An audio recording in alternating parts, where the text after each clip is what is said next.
Welcome to Fantastic Tones for Human Bones.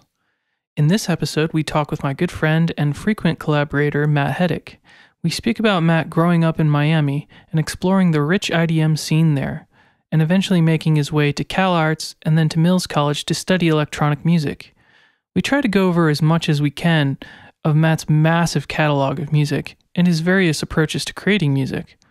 You can find all of Matt's releases on his various Bandcamp sites from his main website, which is www.wake.mobi. You can support our podcast by subscribing to us on Patreon. You can follow us on Twitter at tones_4 or follow us on Instagram at ft4hb. We greatly appreciate any and all support. Thank you. Fantastic Tones for Human Bones. Welcome to Fantastic Tones for Human Bones. I am Robert Woods-Ledoux. My co-host is Mark Pascucci Clifford. Today, hello, we have on our podcast Matt Hettich. Here he is. Hi, I are here. Welcome. We've been friends for a while. Yeah, that's true. It's been a long time. So we're here to talk about the band Sailboat. We can talk about that band. We probably will talk about that band because that was actually a formative. The creation of that band was like a formative thing, and I think the direction that the music that I have been making since the formation of that band has gone, and not because of that band, but because of what created that band. So I don't know. We don't have to talk about it. Well, it is right where you and I met really well. Because you were you met super. Was this at CalArts? Yeah, it was. So I guess we're into it already. So I'll talk about Sailboat. Well, our friend Zui, who I think is still out in LA somewhere. I haven't talked to Zui in ages. And I used to like do these tracks together where I would make like a trip hop beat basically, and Zui would sing on it, and they were really cool. And one time when we were doing that, Zui was in my dorm room at CalArts, the first year of CalArts or the second, I don't remember. I think it was the first year. And we were like, hey, I was listening to Hot Chip, and I was like, I wish I could make music this sexy. And Zui was like, why don't you? And I was like, why don't you make music this sexy, dude? And so I'm like, this is basically how it went down. And he was like, okay, let's do it. Let's make some sexy music. And I was like, fine. And we were like, okay, we have 2 weeks to make a sexy EP, each of us. And then at the end of 2 weeks. Is that where that came from? Yep. And at the end of 2 weeks, we're going to evaluate whose music is sexier with a group of people. We're going to have a listening party to have voting. And this was the first one. So it was before Bob showed up. But that's where, that was before Bob was at CalArts. But that was the first sexy music contest. And we did we did another one, but so we made up like fake personas and everything and did the whole thing. And it was either 5 songs or 20 minutes of music in 2 weeks was the requirement. But just between me and Zui. And Sailboat came out of that. Like the first Sailboat tracks were his sexy music tracks, which was a band of like kind of synth pop stuff that Bob and I were both in at CalArts. It evolved into like Zui's main music project. And yeah, I had a project called Everything Ever, which I've since lost, or something like that. Everyone Ever. I don't remember exactly what it was. I drew the cover, which was like a bunch of line drawn women like holding their naked chests. We really got into this, and then we did a second one a year later. I think it was a year, maybe it was more. Which is where a bunch of the early My New Son stuff came from. Like before I finished that. But what was the second one was like an uncomfortable EP. Like the parameters were different. Yeah, they were, and I can't remember exactly what they were, but there was like the whole Cloud City thing. I just remember the Cloud City thing and being like, I'm gonna do Cloud. We did a few of those contests. But the second one was like a bunch of people participated, and like Tony Cantor, who's our friend, who I wish was still like making music because he made incredible music. And I haven't heard anything from him in years. He made these tracks. He was like embarrassed to let anyone hear, and he wouldn't let anyone know he had made them. But they are still like the funkiest, slow, like grindy dance music tracks. Such an incredible talent, but like such a reclusive person. All right. So y'all, we skipped. Y'all know Wade. You are super tight. I want to bring it back because there's some things that I personally don't know about Matt, and that the audience definitely doesn't know about Matt. So, Matt, where are you from? I grew up in Miami, Florida. I lived there until I was 18. I went to school in Sarasota, Florida, at New College of Florida for 2 years after leaving Miami. And then at the end of those 2 years, kind of on a spontaneous, my sister called me and kind of told me to apply to CalArts because she was at an arts high school in Miami, and the recruiter was a music person from CalArts, like I think music tech, and in the recruiting process recorded the door squeaking for like while they were there. They were like, that door squeak is so cool, and they pulled out their Zoom recorder and they recorded it. And my sister called me and was like, you got to go to this school. So I like I like kind of made this website and put a portfolio together with HTML and sent it on CD to CalArts, and then got in and was like, whoa, that's strange, and went there. That's well, okay, cool. So in Miami, was this where, because you have written somewhere on the webs, I've read about it. I think it was in a description of one of your tracks about sneaking into a specific club. Oh yeah, totally. So it was more about the labels. What club was that? So I used to sneak into a bunch of clubs with people. It was more about the labels that were happening in Miami. So when I was a kid, when I was really young, my dad gave me the Introducing album by DJ Shadow. Yes. It was in '96, I think, when it came out. I think I was 11 or 12 when I heard that. Yo, good on your dad, man. That's amazing. And that's because he read the New York Times or whatever, and they were like, "This is cool." And I listened to to that record. Like, I remember getting it for, I don't know, Easter or my birthday or something. And he is risen indeed. Here's this record. Yeah. But I mean, like, so I listened to it. It was probably my birthday, but who knows? I listened to it, and I remember just like not liking it, but being really intrigued by it. Like, not really. I mean, I was like listening to the Beatles and the Beach Boys and like Oasis and stuff. You know, I was like 90s rock and old oldies. And I heard that record, and like, it just kind of blew my mind eventually. Like, initially I was like, I don't like this. And then eventually I was like, I can't figure out why I have to listen to this over and over again, but I do. And in the process of that, I got really intrigued by like electronic music when I was 12, you know, and Aphex Twins Come to Daddy came out, and I was like I was at my grandparents' house, and they had cable. We didn't have cable at home, and I watched MTV, and Come to Daddy came on, and it was like the most brutal and inhuman thing I had ever heard.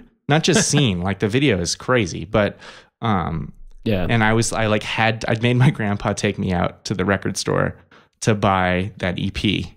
And then that changed everything for me. So that was like my beginning. And then in Miami, what label was that on? What label was Aphex on? Is Warp. I mean, Warp Records back then, Warp, everything I do is basically Warp Records back in like the mid 90s, until I heard the Miami people, which is where I was sneaking into clubs. So I was lucky enough. Real quick, can I just say one thing about Introducing? Yeah. There's something really fascinating about that record, which is on the cover. You can see all the snippets of like the actual timestamps that he had written down to sync everything up, because I think he only used an MPC. Yeah, it was 2000 or 2000 two XL. MPCs to make two that MPCs. Record. Yeah, I went so deep in an obsessive hole about that record. I collected sample sources. I have like a whole folder of all of the.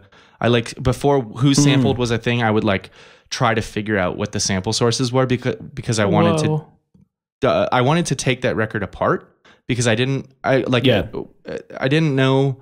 I wanted to know how complex the sampling was when I was a teenager, you know, and like when MP3s became a thing. So I'd do this obsessive research where I would like try to figure out if it was like he was looping a part of a song like Jay Dilla would, or like some of these other hip hop producers who I love, but where they were like really good at having an ear and figuring out where the thing was, or if he was like layering. And actually in like there's not one answer to that question. Like some of those tracks are really, really heavy layered. Some of them are just great loops, but yeah.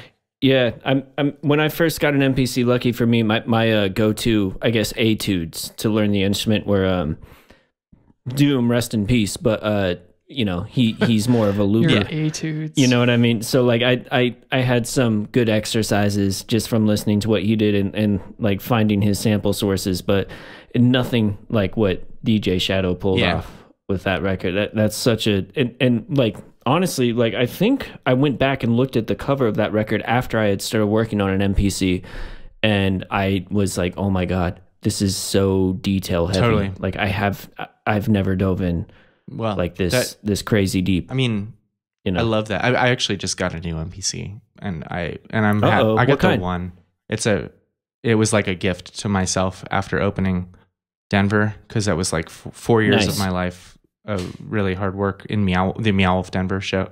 Nice. And, so like right after opening, I said, you know, I'm going to buy this one, which is actually incredible. And one thing I love about the MPCs is they're really fast and fun to like make sketches on. It's hard to make a track. Yeah. And I've made a bunch of tracks on like the 1000 or on other MPCs, but it's just really fun to like tap stuff out. It's very different than every other way that I work. So I don't know. Right. And we'll get more and more into that. I have been doing more and more MPC like etudes. Again, just like how can I write this song just with this piece of gear? Totally. But strictly with the 1000, because I don't have the 2000 XL anymore, unfortunately. But the 1000 is still fun. The idea of an MPC etude is great. Yeah. It's perfect. It really is, because like, you know, when I first got so by the way, MPC, for those listening, MIDI production center made by the company Akai, classic hip hop sampling. I always thought that stood for instrument. Mark Pascucci Clifford, but well, it does now. I mean, it means both things. But you know, when I first got it, like, you know, Donuts was already out when I first got my 2000 XL, and I learned how to flip all the Johnny Don't Do It, you know, like all the stuff off Rubber Bullets, that record that Dilla had done. And that's how I approached it personally. Like, you know that it's a sampling machine, and you want to learn how to make the music that you've heard. So I was like, all right, how did these people use this sample, and how do I make it sound exactly like that? Yeah. And it's fun. You know, I what has drawn me back, I've had a handful of MPCs now, and like I often will get one. It was mostly 1000s with JJOS, but I'd like trade them out for something else, because eventually I'd get frustrated. But what always has brought me back to them is they're just incredible brains for performance. Well, this one especially, because the 1000 would drive me crazy because you had to stop it and restart it to change certain things. And like I'm sure we'll talk about some of this stuff, but like Bob and I used to play sometimes, and it was like limiting when I could use Ableton Live or one of the other softwares. And like when Renzo and Hydroplane, for those of you listening, and I used to do improv techno stuff in San Francisco, I could never really use the MPC because I always had to we would never stop. It was like an hour-long thing, and we would run the whole time. So I don't know. I got really disenfranchised with the 1000, but then this new one has like so much connectivity. It's got all this CV out for Eurorack synths, you know, for like old school synth stuff, non-MIDI. It's got MIDI and it's got what does CV actually stand for? Control voltage? Control voltage. Yeah. That's dude. Wait, an MPC has that now? One. It was 600. I got it on I got it on Guitar Center Pro, which if you don't have, is a really cool feature where if you're a professional musician, they'll give you discounts, right? And it was $615, and it's got 8 CV outs. It's oh my God. It's everything. It's like a full-on computer. I mean, the idea for me was to get something that I could get out of the computer and still make tunes, which I do a lot, and I have a few tools that I love for that. The OPZ, which is kind of an amazing little thing. Ooh, yeah, we should talk about that. We will, because the Kulu stuff that I'm assuming we'll talk about was made almost entirely on the OPZ. With what? I did. That's amazing. Yeah, okay. so that record, we can talk about how that happened, but I made most of that record on airplanes on the OPZ. and then plugged it into other gear. And that thing is so cool because you just plug a USB hub into it, and then it becomes a MIDI host for everything. So what I would do is like sketch all these things on airplanes and make these when I was traveling a lot for Meow Wolf for work. Because there was a period in time when I was like every week I was going to a different place, Mexico City or Canada or Denver or whatever. And so during that time in the hotel rooms, everywhere, because I have to sit in front of a light every morning because I have this sleep disorder. So I have like an hour every morning that I have to work on something or do something, or else I get really bored. So I just used the OPZ and I made a ton of stuff, and then the sounds on it aren't the best. So like, or they're not horrible, but they're not my favorite. So I would just come home and like plug it into the analog synths I have and like the drum machines I have and record that as the tracks. But like all that Kulu stuff, not all of it, half of that record was made as sketches that I then edited, and the second half of that record, the step components part, is just straight stereo recordings off of a mixer. So we can talk about that more later. But actually, to go back to the thing you were asking about in Miami, what I did when I was a kid, I didn't sneak into one club. I snuck into all the Schematic parties. Schematic being the label, actually, that I mostly released the music on, that I've been doing on Schematic now, which is really cool for me because it was such a formative record label for me when I was a kid. Yeah. And also Merc Records, which was actually how I got into the whole Miami scene. This guy I went to elementary, middle, and high school with, Matt Koch, his older brother, Gabe, ran this like kind of early glitch hop label, like Machine Drum and Jimmy Edgar and all these guys who have gone on to be really successful, Froswell and Ilke and all these people who I like was obsessed with when I was younger, who I'm now like, I didn't know thankfully Ilke was on there. Yeah. And I'm like, thankfully I'm doing remixes for them and stuff. It's been really cool for me. But sick, but you know, they're all our age, so they were all young guys making music on and they were hanging out on like message boards. I don't know what the Discord of the time was. I can't remember, but they were all homies on that. So I met Gabe through Matt, who I was really good friends with in elementary school, and we were kind of off and on friends throughout. And then through that became exposed to Machine Drum and all those guys, and then learned about Schematic. And Miami had this crazy, because Miami was such a club town, it had this crazy club subculture. Schematic Records, which is like Richard Devine and Otto von Schirach and Phoenicia, who absolutely blew my mind back then and still do. But a lot of like Matt Most was doing stuff and God, everybody was doing stuff in Miami at the time. Yeah, I mean there would be like a show and it'd be like Matt Most and Venetian Snares and Otto von Schirach and I don't know. Some of these flyers, it's like Autecher. As a teenager, oh my god. So I would like do these things where like I would go to IO Lounge or one of these clubs that was in Miami. Soho Lounge, I think was one. I forgot. Yeah. That place still exists, doesn't it? I think they changed the name, but I bet it's still around. And then there was PS14, which was later. That was more when I was like in college. But we would go to these places and I would like be like 16. I would get in so much trouble with my parents. I'd be 16 and someone would like hand me a box of records and I would hold the box of records. I would go there like at 4 p.m. and like I'd like have met someone, they'd be like the older brother who was friends with Otto or something.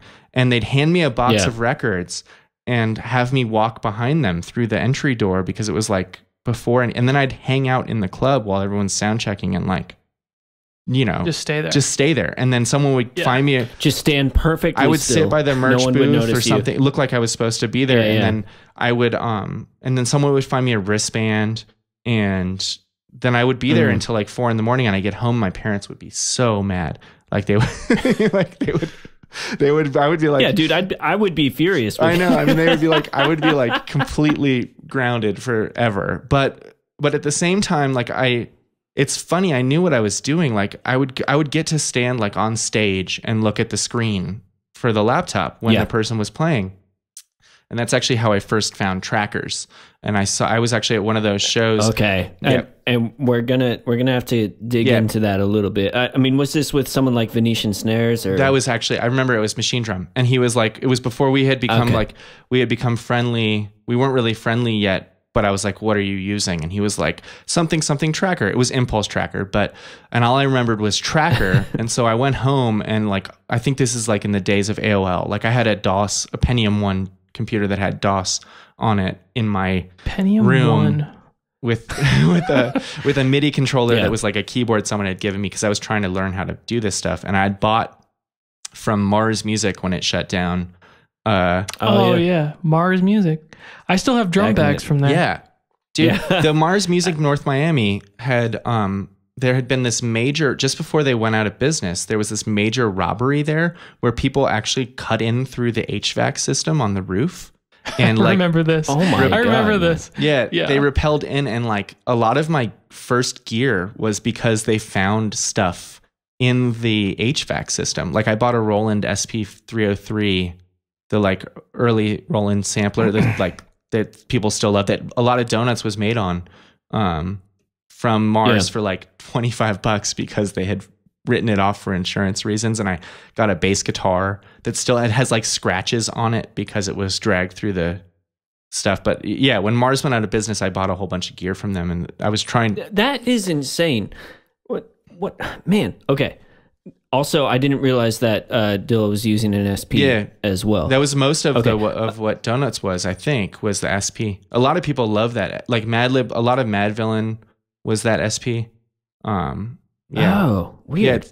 Okay, I always assumed it was a MPC. But anyway, so had you had any, apart from just like really entrenching yourself in this world and being fascinated by it, like in your teens, did you have any, any musical training apart from this beforehand? Yeah. I started playing violin in public school in third grade, I think, second or third grade. Mm-hmm. I want you still play, sometimes, right? I mean, actually, like, I pick it up for fun here and there, and then I get busy, and I right now I'm like trying to figure out stuff that would be more useful for the music I make. Playing piano, which I'm not great at, but I can hack away at stuff enough to edit it as an audio professional would. But piano and guitar lately, just because, really, to be completely honest, I feel like my music theory has always been kind of nebulous, even though I've studied it pretty hard.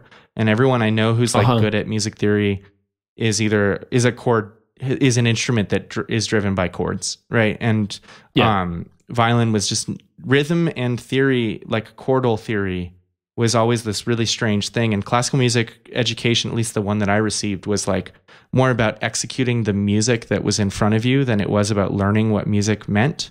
So it took a long time to understand what rhythm was really like. I think, oddly enough, it helped me because I think the first stuff I sent to CalArts, like I didn't really know how to structure a drum beat, and it was more interesting because I was like writing polyrhythms without meaning to, because I thought they sounded cool. I was like, oh, this is cool, and I don't really know what I'm doing, so I'm gonna write this. And then later I was like, oh yeah, the snare goes here. That makes sense, But all the early stuff was like me trying to do Aphex Twin and like Phoenicia and Autechre and all these like really odd, like kind of out there things, and being really influenced by Brian Eno early on and all that stuff.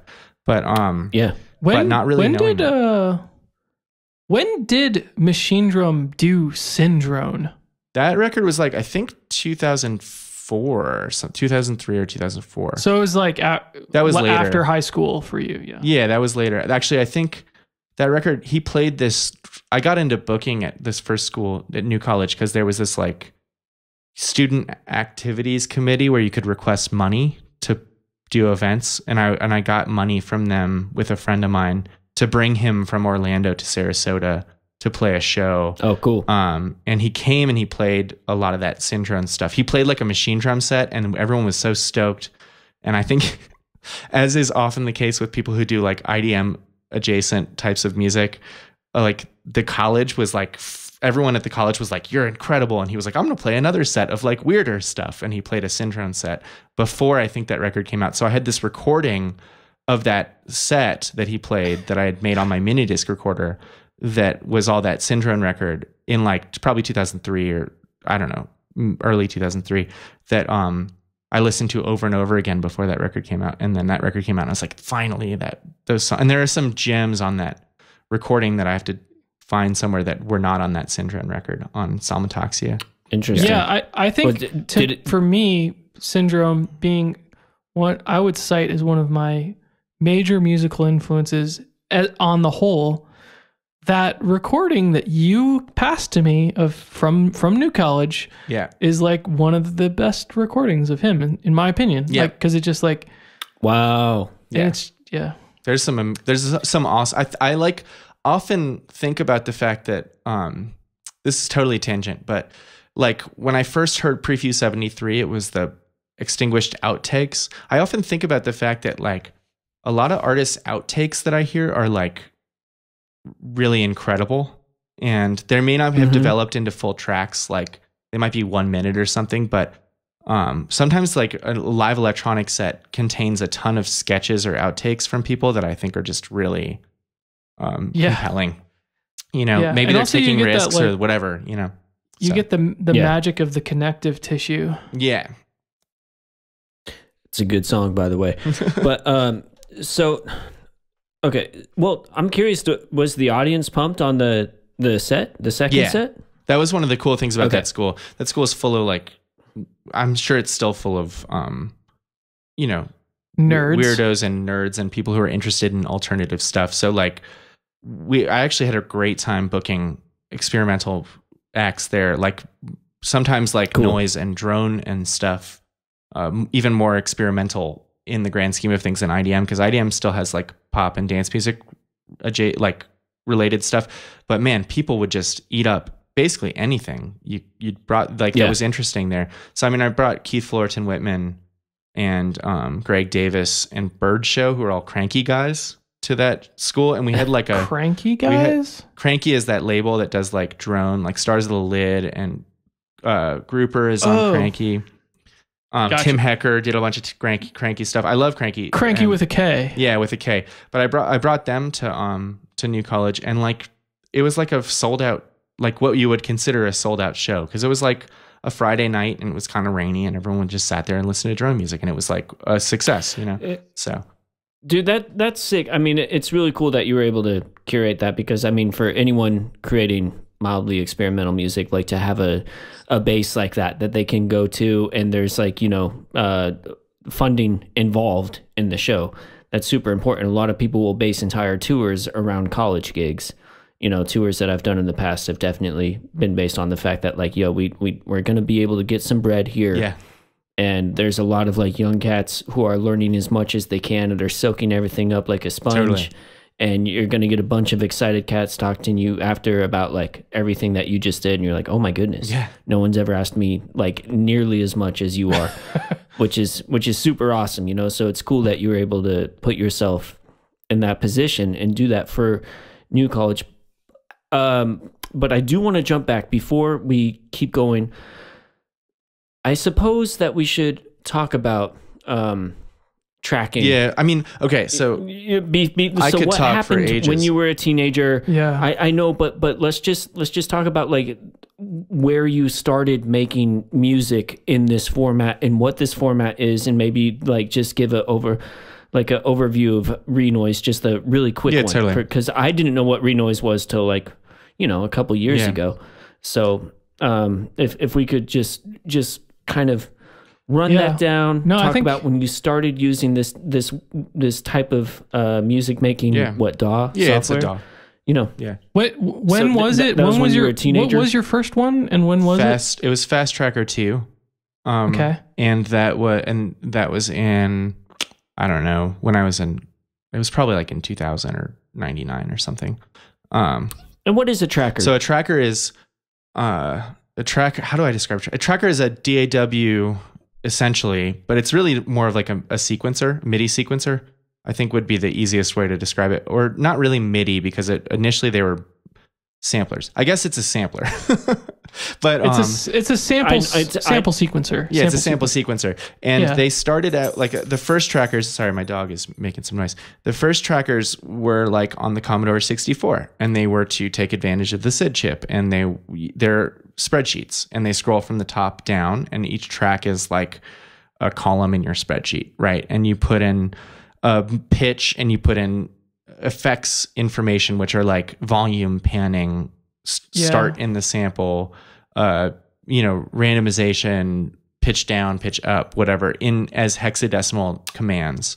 That's a really good way of describing it, actually. A spreadsheet that reads from the top down, that each row in the column contains a sample, and then the next column contains what is happening with the sample. Yeah, and there's and essentially the thing that is cool about trackers and why I started out, when I was first sneaking into those shows and I had bought an SP303 or whatever model it was back in 2000 or 99 or whatever, and a pair of turntables at Mars Music to try to figure out how to be what I thought was a DJ, which was really just a producer of electronic music.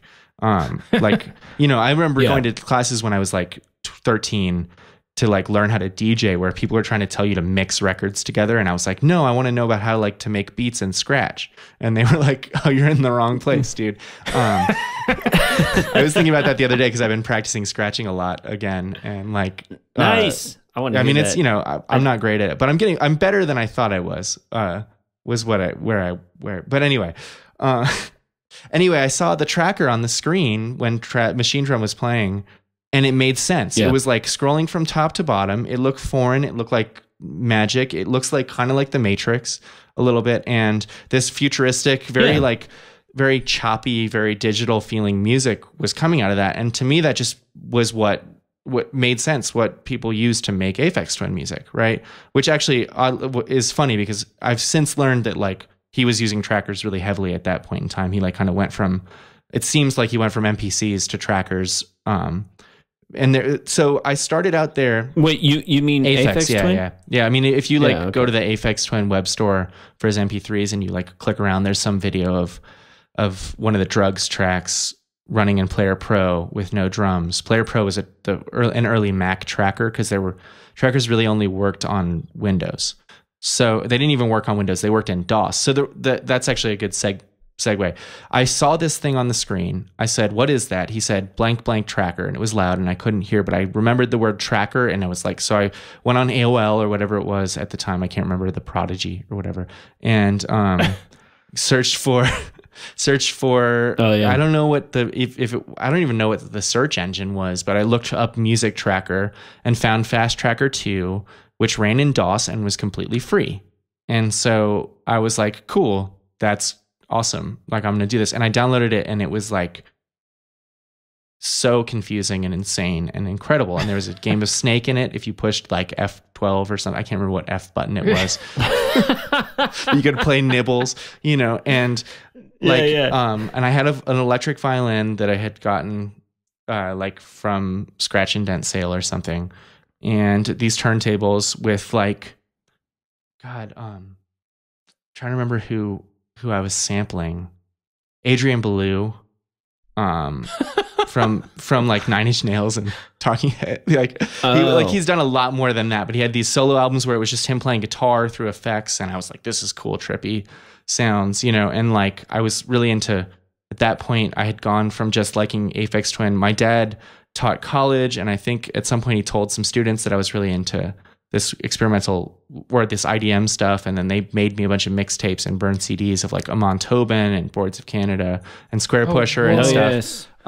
So I was I very quickly had access to this huge discography of mixed ID, and I the Ninja Tune Zen kits. That stuff. Yeah. I mean, Amon Tobin, who. Yeah, what's that track with Saboteur? Oh yeah, that's I'm talking. That's the track. I think it's called Saboteur. It's so sick. I would listen to that over and over and over again, because I found it in my.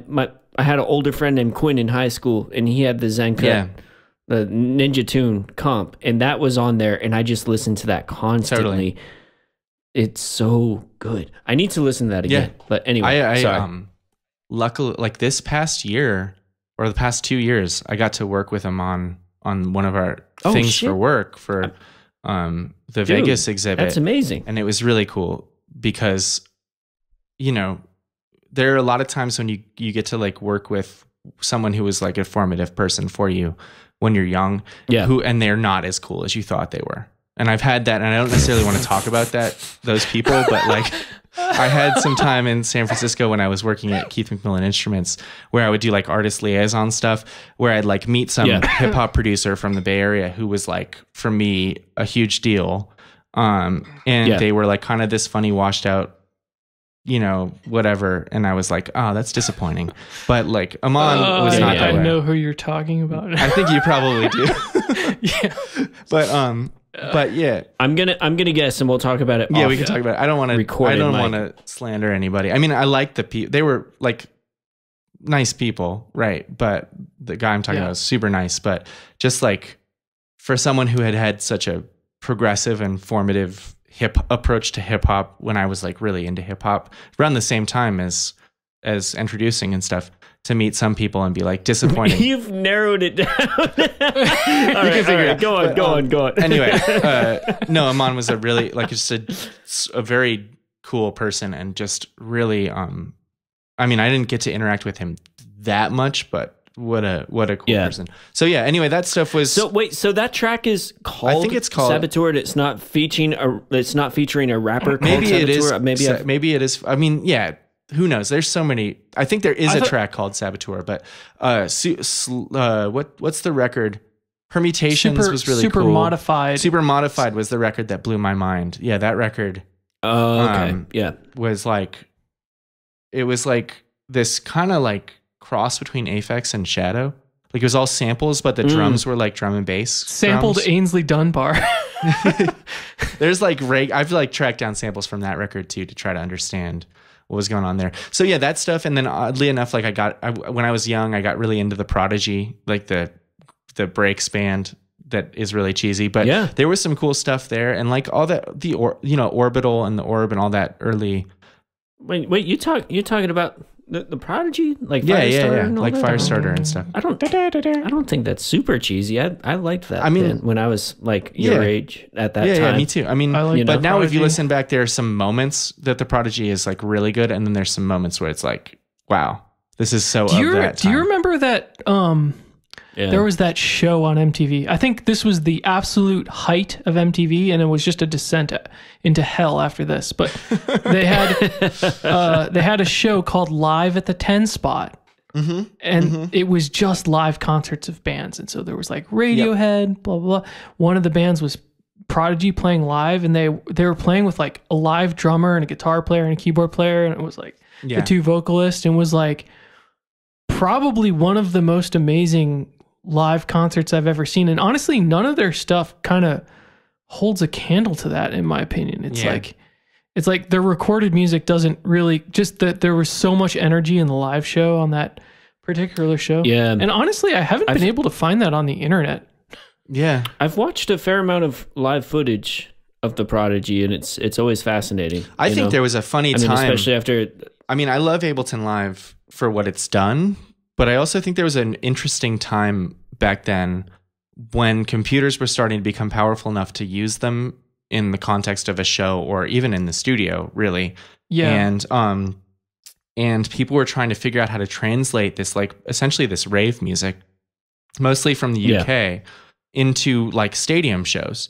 And they weren't yet at a place where it was like cool to put a computer on stage, or even like Chemical Brothers was doing stuff. They had these racks of gear, right? But then they also had to have dancers and like musicians playing alongside them and stuff to keep it like stadium ready, because no one's gonna like, I don't know. I'm gonna be annoyed at myself for saying this, but like no one's really gonna love seeing a dude behind a drum machine at a stadium show.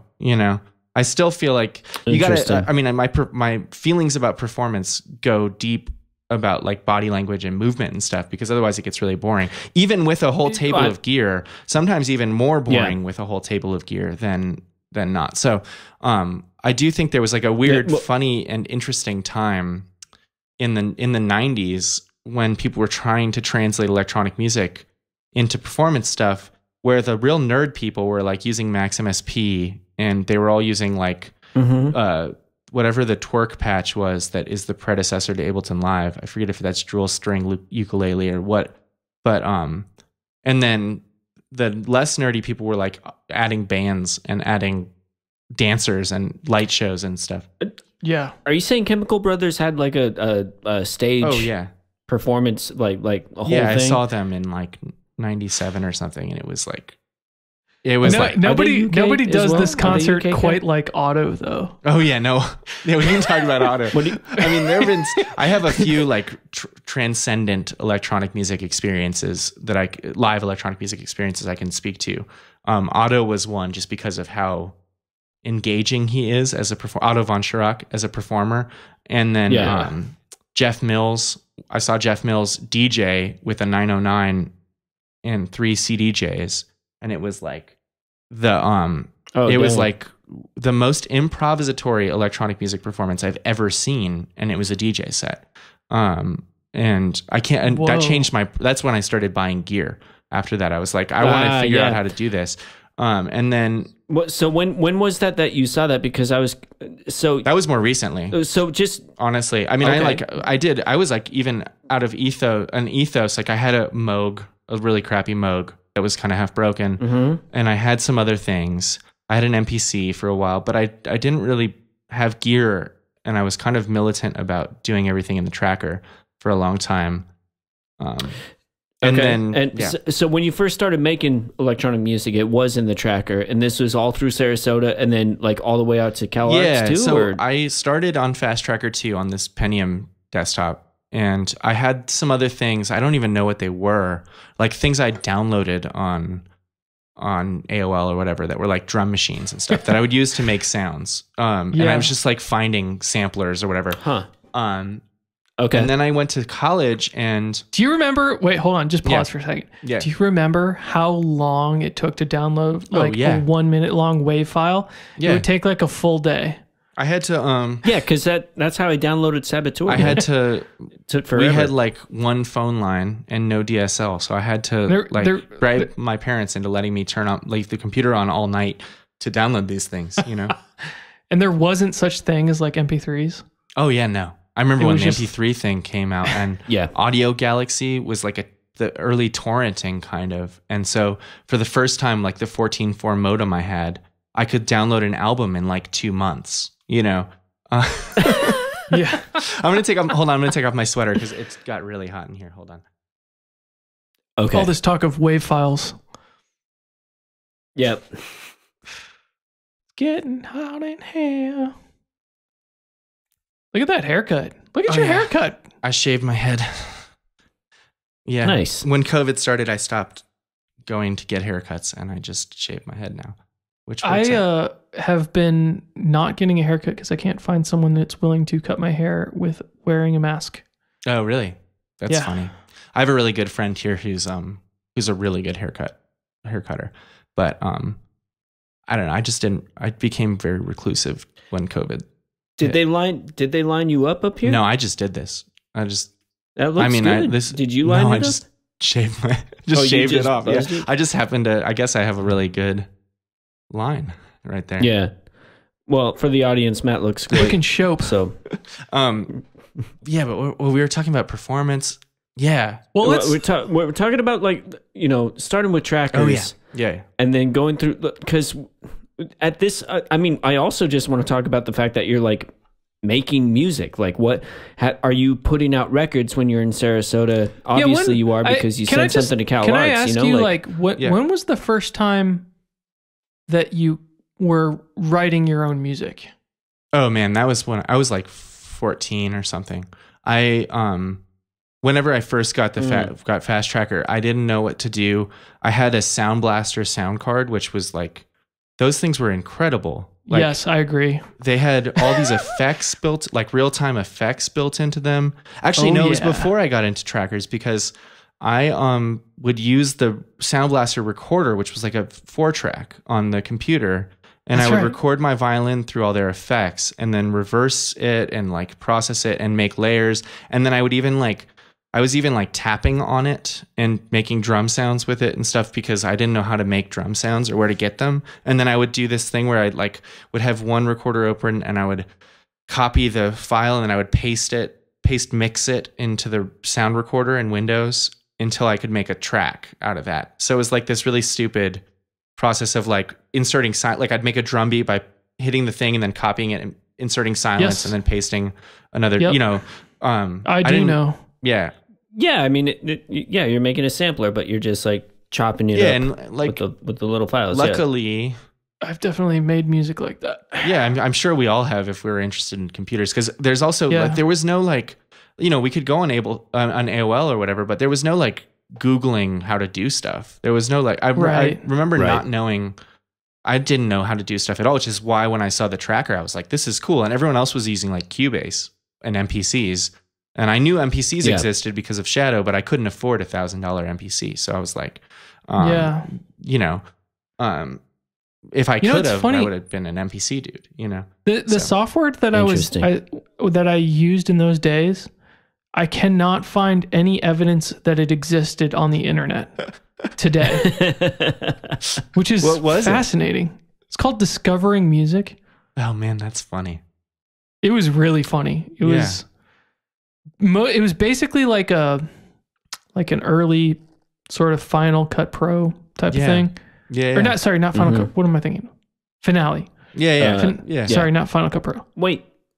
Finale? Yeah, like a notation. Writing. Oh, you were using it as notation. Like a MIDI thing, right? Well, it was kind of it was like really bad at everything, because this was like mid 90s software. So like it was the first of these things before Finale existed, as far as I know. There were actually some cool I just remember people playing with like things that predated Reason, or maybe they didn't, but they were like the toy version of Reason. And I don't know, I remember seeing those and being like, this looks like a toy. And then seeing the tracker and being like, this looks like what Aphex Twin uses because it sounds like that, you know?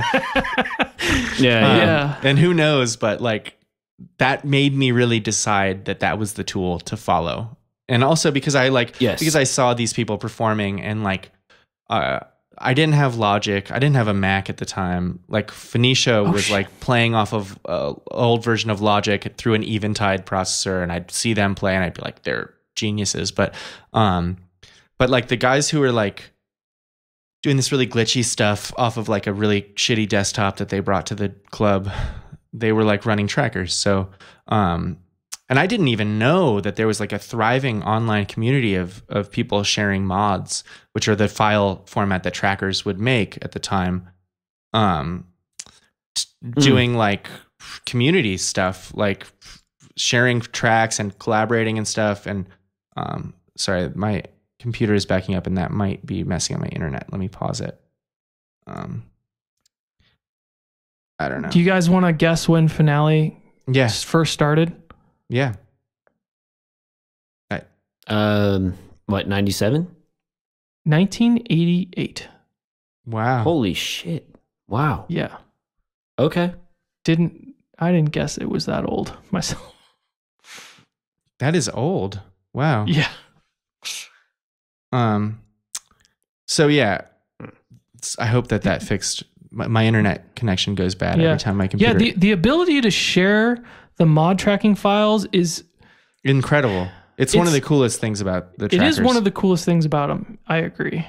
Well, and I mean, we're going to talk about a lot of things, but I do want to do a quick TFPP sidestep, and I think we're going to talk about sharing mod files in that instance. Yeah, I mean that's because that's how that whole thing has ever worked. Right, but yeah, so you were pretty like square and committed to using a tracker to make your music. Well, actually, yes, but also I just wanted to be Aphex Twin. You know, I just wanted to like, I just wanted to make that music, and I didn't know how to.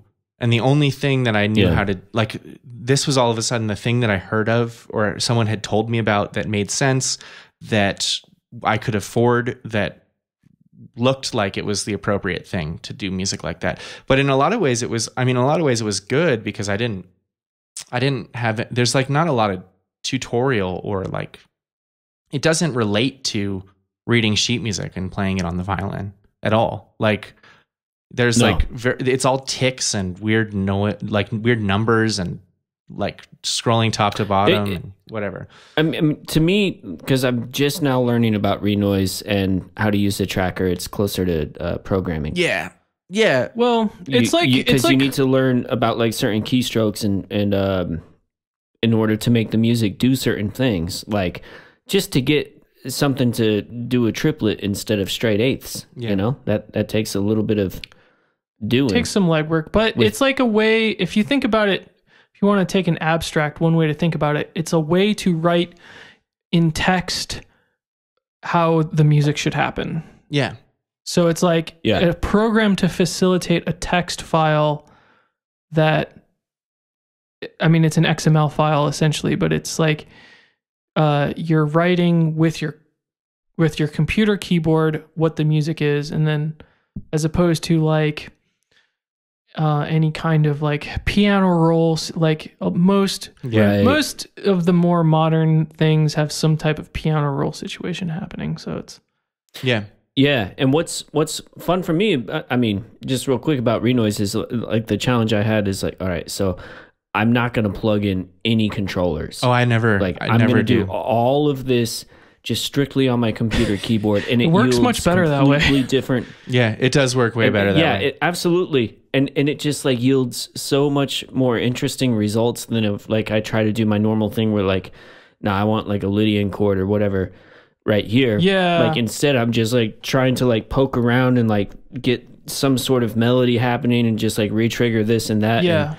And it's music that I would never have made in any other context. It does, yeah. You know, does do that. A couple in my effort to evangelize the world to use renoise, this is one common point of pushback that I get, and that's always what I say is that it's like the things that it forces you to do will force you to create music that you would never otherwise have done. Like, any other DAW, like every DAW is a world that you have to live within the parameters of, and they create biases actually in your music. So and I totally renoise is no exception, but it's a really fun vacation from the usual Logic or Pro Tools or whatever. Yeah, well, also like for me as someone who I wasn't playing keyboard, I wasn't really playing chord-based instruments. I was playing in an orchestra. My understanding of rhythm was like very open. Like a drum editor or a piano roll was like much more foreign in like a creative way than just a blank spreadsheet that I could just mess around with. I don't know. Like, and a lot of the early stuff I made was more interesting, I think, because there were no notes assigned to, like obvious keyboards, or there wasn't like a 4/4 structure to it. I like the early stuff I made was polyrhythmic because I didn't even know how long the pattern should be. So I'd be like, okay, well, 20 sounds like a good length. And then because renoise works in patterns and they're typically division, it's like typically, like I typically work at 32 steps per pattern, but at the time, and to do a 4/4 or even a half of a 4/4 bar.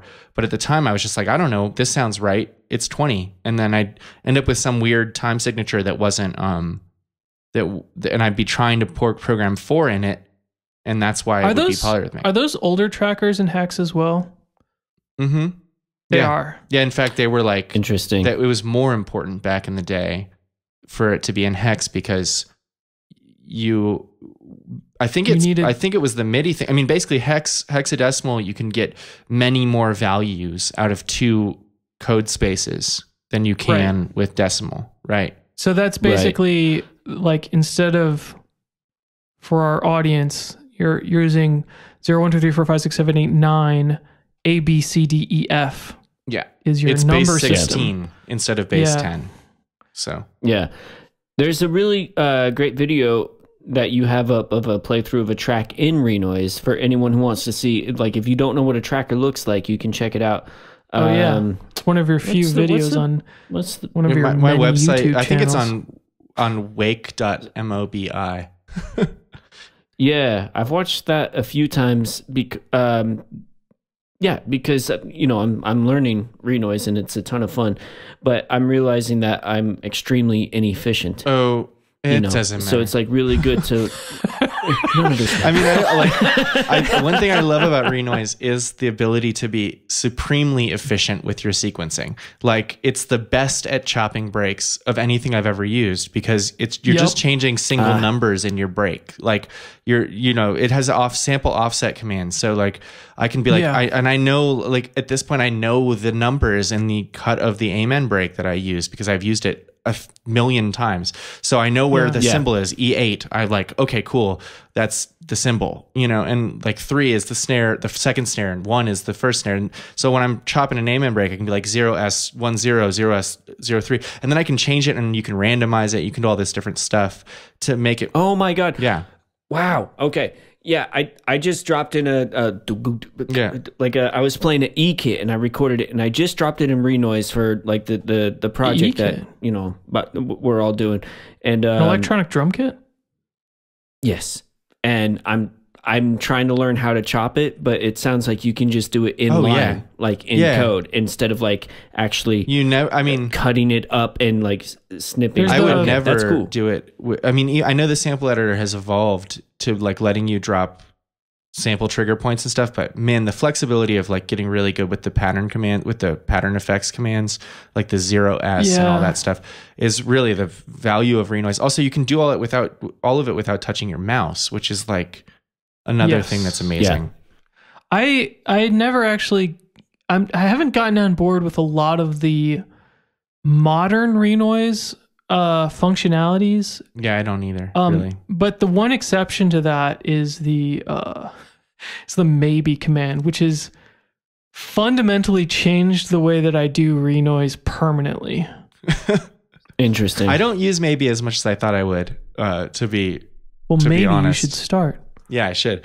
I don't really I've only recently got into like the phrase sequencer as a tool, mostly for performance stuff. Because I've been making like hip hop beats most of the past year or so for work, and like one of the things that it's like I have to do them pretty quickly, so it's like one thing that I can do quickly with Renoise is like make a few different for example, you're making a trip hop beat or a trap beat, excuse me. Yeah. And your hi-hat to be like and just like make a few different patterns in the pattern editor, and then use the probability command in the main editor, and you just have to copy it throughout your project. You don't have to change anything. Yeah, totally. And it's just like you just play it, and then you get like a like randomly. And for some reason, I do that a lot on hardware, but I barely ever do it in Renoise. I think it's like part of the approach that I take. I'm like really, at this point, I'm really obsessively precise about the way I sequence in Renoise. Yeah, that makes sense. And what you said, Bob, I mean, it's so easy on an MPC to just like set it and just like you just push a button and the hi-hat does it, so you can just improvise it in real time. Well, and a lot of times hardware too has this limitation that computers don't have, that causes me to use things like probability and step components, to use the teenage engineering word. But you have a certain number of spaces in your track in a hardware sequencer. Like I have 64 or 128 patterns that I can use in this hardware sequencer. And so you have to be really like efficient with your pattern usage. And sometimes when you're making an electro beat or something, you want that one time, you want the kick drum to double every 4 bars or something. And so in that capacity, I can loop the same beat, but have probability or like a command that says play every 3 times, make that a different pattern, and it fits into like the structure of a techno song or an electro song without using one of my 64 slots that I can make a track out of, right? But in Renoise, like I'm working with a computer with a terabyte of hard drive space, so I'm not worried about how long my patterns are, or how many samples I'm using, or a lot of my tracks are hundreds of layers, and one track might happen once in the entire song, but I want a different reverb or something. I don't know. So can we? Okay, I'd like to dig into a little bit of listening, if that's cool. Like, can we check out like some of the early stuff? Like, I wonder if you were in Sarasota, New College, like My New Sun. When that was that made? That was a CalArts thing. A lot of that was CalArts. So I don't know. I was thinking about this. I'm really gonna regret the way that I've managed my own music library at some point. Because I was like thinking about this going into this. I was like, I should go back and listen to like some of that stuff. And I don't know what hard drive it's on or how to, and with the way everything is going, like, man, I don't know how to find a lot of that really old stuff. The stuff I was doing really early, some of it's on that old shit mixtape that Charlie Science Bergen made for Proximal Records. And the last track on that is like something I did in high school when I first got a Native Instruments sample pack, where I went to Guitar Center and bought some, I don't remember what it was, something from Complete or Reactor or something. And it had a sample pack, and I like made some music with that and Absinthe. But I was like sampling, because I was using a tracker, I was like making noises in Absinthe and recording them on the computer and then putting them into the tracker, you know? But some of that stuff is like on old shit, especially like the early tracks on old shit and the end of old shit. Like stuff where there's no drums, where I was like playing guitar and stuff to trying to figure out how to make drum beats. And then My New Sun was more when I started to feel like I was actually like able to sequence stuff, which is funny because I listened back to that older stuff and I'm like, this is cool. There's like, didn't know how to mix it, but I was trying really hard to do something interesting, you know? Yeah. And I mean, for me personally, My New Sun, like I can deeply feel more so than like, as I've heard your music evolve, I can really deeply feel the introducing. Oh yeah.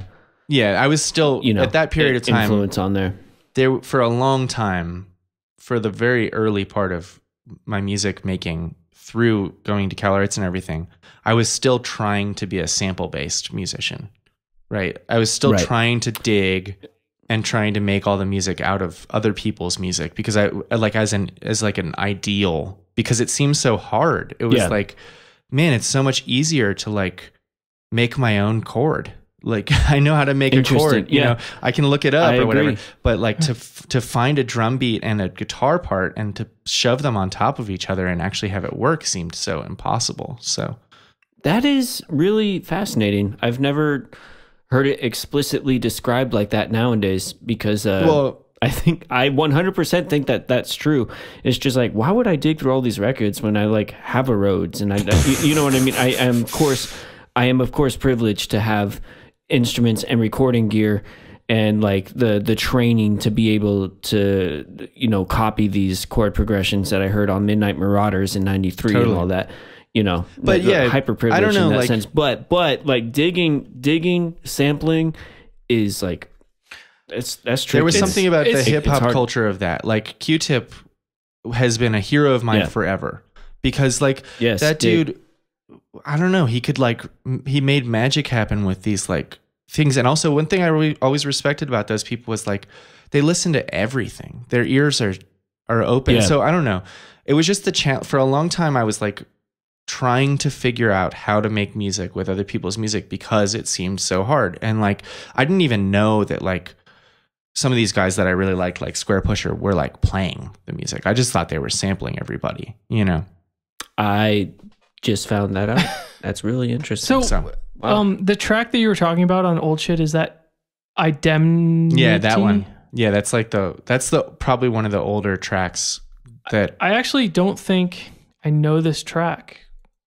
So can you tell us how you made it? Yeah, it was like, and what I went to Guitar Center. I had like a couple $100 and I had been tracking with like my violin only, and someone said, I don't remember who told me, but like I was talking to somebody and they were like, Absinthe is this really cool synth that Native Instruments makes. Yeah. And you can make a lot of cool stuff with it without knowing anything. So I went to Guitar Center, and I don't remember when that was, when Absinthe came out, but it was like a new thing. And they were having a sale. It's a French and so it was like Absinthe and Battery or something. I don't know. I don't know if it was Battery, but it was like Absinthe and like some drum sample pack or something. And I like took all those things into into Fast Tracker, and I was trying to like, I don't know. The one thing I think is funny about this song is it's like, it actually is most similar to the music I'm making right now, I think, of everything. It's really funny to go back to and be like, wow, if I knew how to mix and I had a little bit more understanding of what I was doing, this is like a track I would release now. Like you're like recent schematic releases? Yeah. And I was listening to a lot of their stuff, and I was like really getting into like trying to figure out comb filtering and like that type of noise. Like I didn't know how to do it, but I knew I liked that sound, and I was trying to make that sound happen. And I would do that by like playing two samples right next to each other, slightly offset from each other, to get that phasing thing that happens. But you mean the same sample? Yeah. Like right? Yeah, okay. And it would be like, sometimes it'd be like 7 tracks of the same sample, all slightly offset from each other, really fast, with the tracker running really fast, but not really knowing what I was doing. Wow. Let's listen to this. I would love to see the screen do that. Yeah, let's listen.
Yeah, that's amazing. I mean, you know, that is music that I would hear, and I'm still hearing, and I'm just like, how would you be able to you know, construct something like that, you know? And having like kind of the background on the tracker aspect is really fascinating, but it also, even back then, it sounds like you were being really fastidious with like how long certain tracks were, I guess, and just taking your time and really being detail oriented with creating the track, you know, which it sounds amazing, like for very early work with that. It's awesome. I mean, I do listen back to that, and I'm like, wow, that was cool. I like, at the time I was really disappointed in the tracks, even though I was proud of myself. Like, and I was like really getting into Boards of Canada at the time, and I was trying to like do that type of stuff, and I didn't know what an FM synthesis patch was, and all that stuff is heavy FM synthesis. Right. But you know, it was just like exploration. And one thing that's cool about the tracker is there's not necessarily a given one to the drums. Like I didn't know to put a kick drum at the first line of the tracker, right? So the patterns are going by, and there's a drum structure, and it's more 4/4 than some of the other stuff I was doing at the time, which I wish I could find because it was really, really strange. But but like at the same time, it's not like every pattern has a kick drum, and I was trying I may have some of those things. Yeah, you might. I don't know. I mean, some of that stuff I don't even know if I had it after I went to CalArts, you know? Yeah. Bob will put it out on his Bandcamp. I'll just But no, I have some of your I have like, it's funny because like some of these older CDs, as I was going through your work, like for this interview, I was like, I have CDs that you gave me, and it's just like, because I imported them from actual CDs, it's just like track 1, track 2, track 3. Yeah. And I'm like looking for songs, and it's like they don't exactly match the albums that you have on Bandcamp. Yeah. And it's like, yeah. I know. I mean, I actually found a thing from high school where I like made a whole CD of those tracks, and I was actually calling myself Overtone then. And so I have like a cover that I cut out from I like made a collage cover from the magazine and everything. Like I cut out a bunch of letters and stuff, and it's funny to listen to those things, you know. Yeah, it was cool, except that there was someone else who was calling themselves Overtone. So I was like, of course, there always is. Yeah. So I like gave up, and actually when I first the name Wake, I was on a bike ride with my parents, and there was a sign that said Manatee Zone, slow no wake. And we like rode past a funeral home, and I was like, oh, Wake, that's a good one. And I looked it up online, and there was no one with it, which was like cool. Or there was no one who popped up. There was like I think there was a Swedish band that was on those way back in the 80s or something. But so I was like, I found one. I can do this. Yeah. Yeah. Band or moniker naming is potentially the worst activity when it comes to making music. It sucks. And my parents were always like, why can't you use your name? And I was like, no, I'm not using my name. You crazy? That would be so lame. But yeah. So yeah, I don't know. That track was like, I don't know. I was just playing around, you know. And the funny thing to me about those early tracks too was how quickly I made them. Like I didn't know to sit for days and work on something. I did that like in 4 hours or something, you know? Yeah. Yeah. And I'm sure that was the case with you guys too. Like before I was like mixing and getting really, really precise about what I was doing, it was just like vomit up a whole bunch of stuff and don't refine it and call it a done track, you know? I have a recent story to share about that. Yeah. And then I too after you. So this is kind of a long story, but it's kind of funny. The there's a Twitter account that I recently discovered called This Band Isn't Real, and it's just AI generated metal band names and album covers. Oh, that's great. They post like several times a day or something. And I'm talking with my friends Devin and Richard, previous guests of the pod, and we were talking about stoner metal coincidentally, and I was like, we're like, what is stoner metal? What makes stoner metal stoner metal? and I was like, I bet let's do a stoner metal project. I bet it wouldn't be too difficult. And then because it's it's kind of slow. The riffs are pretty simple. And then there was one on that Twitter account that was like, oh, the perfect stoner metal album cover and like band name was called Doom Sun with like a very stoner metal. So I was like, oh, I'm gonna just like take an afternoon and do this. And like my days right now are like, my time to record like drums and loud guitars is short. Like real short. And in that particular moment, I had to do the whole thing in 40 minutes. So I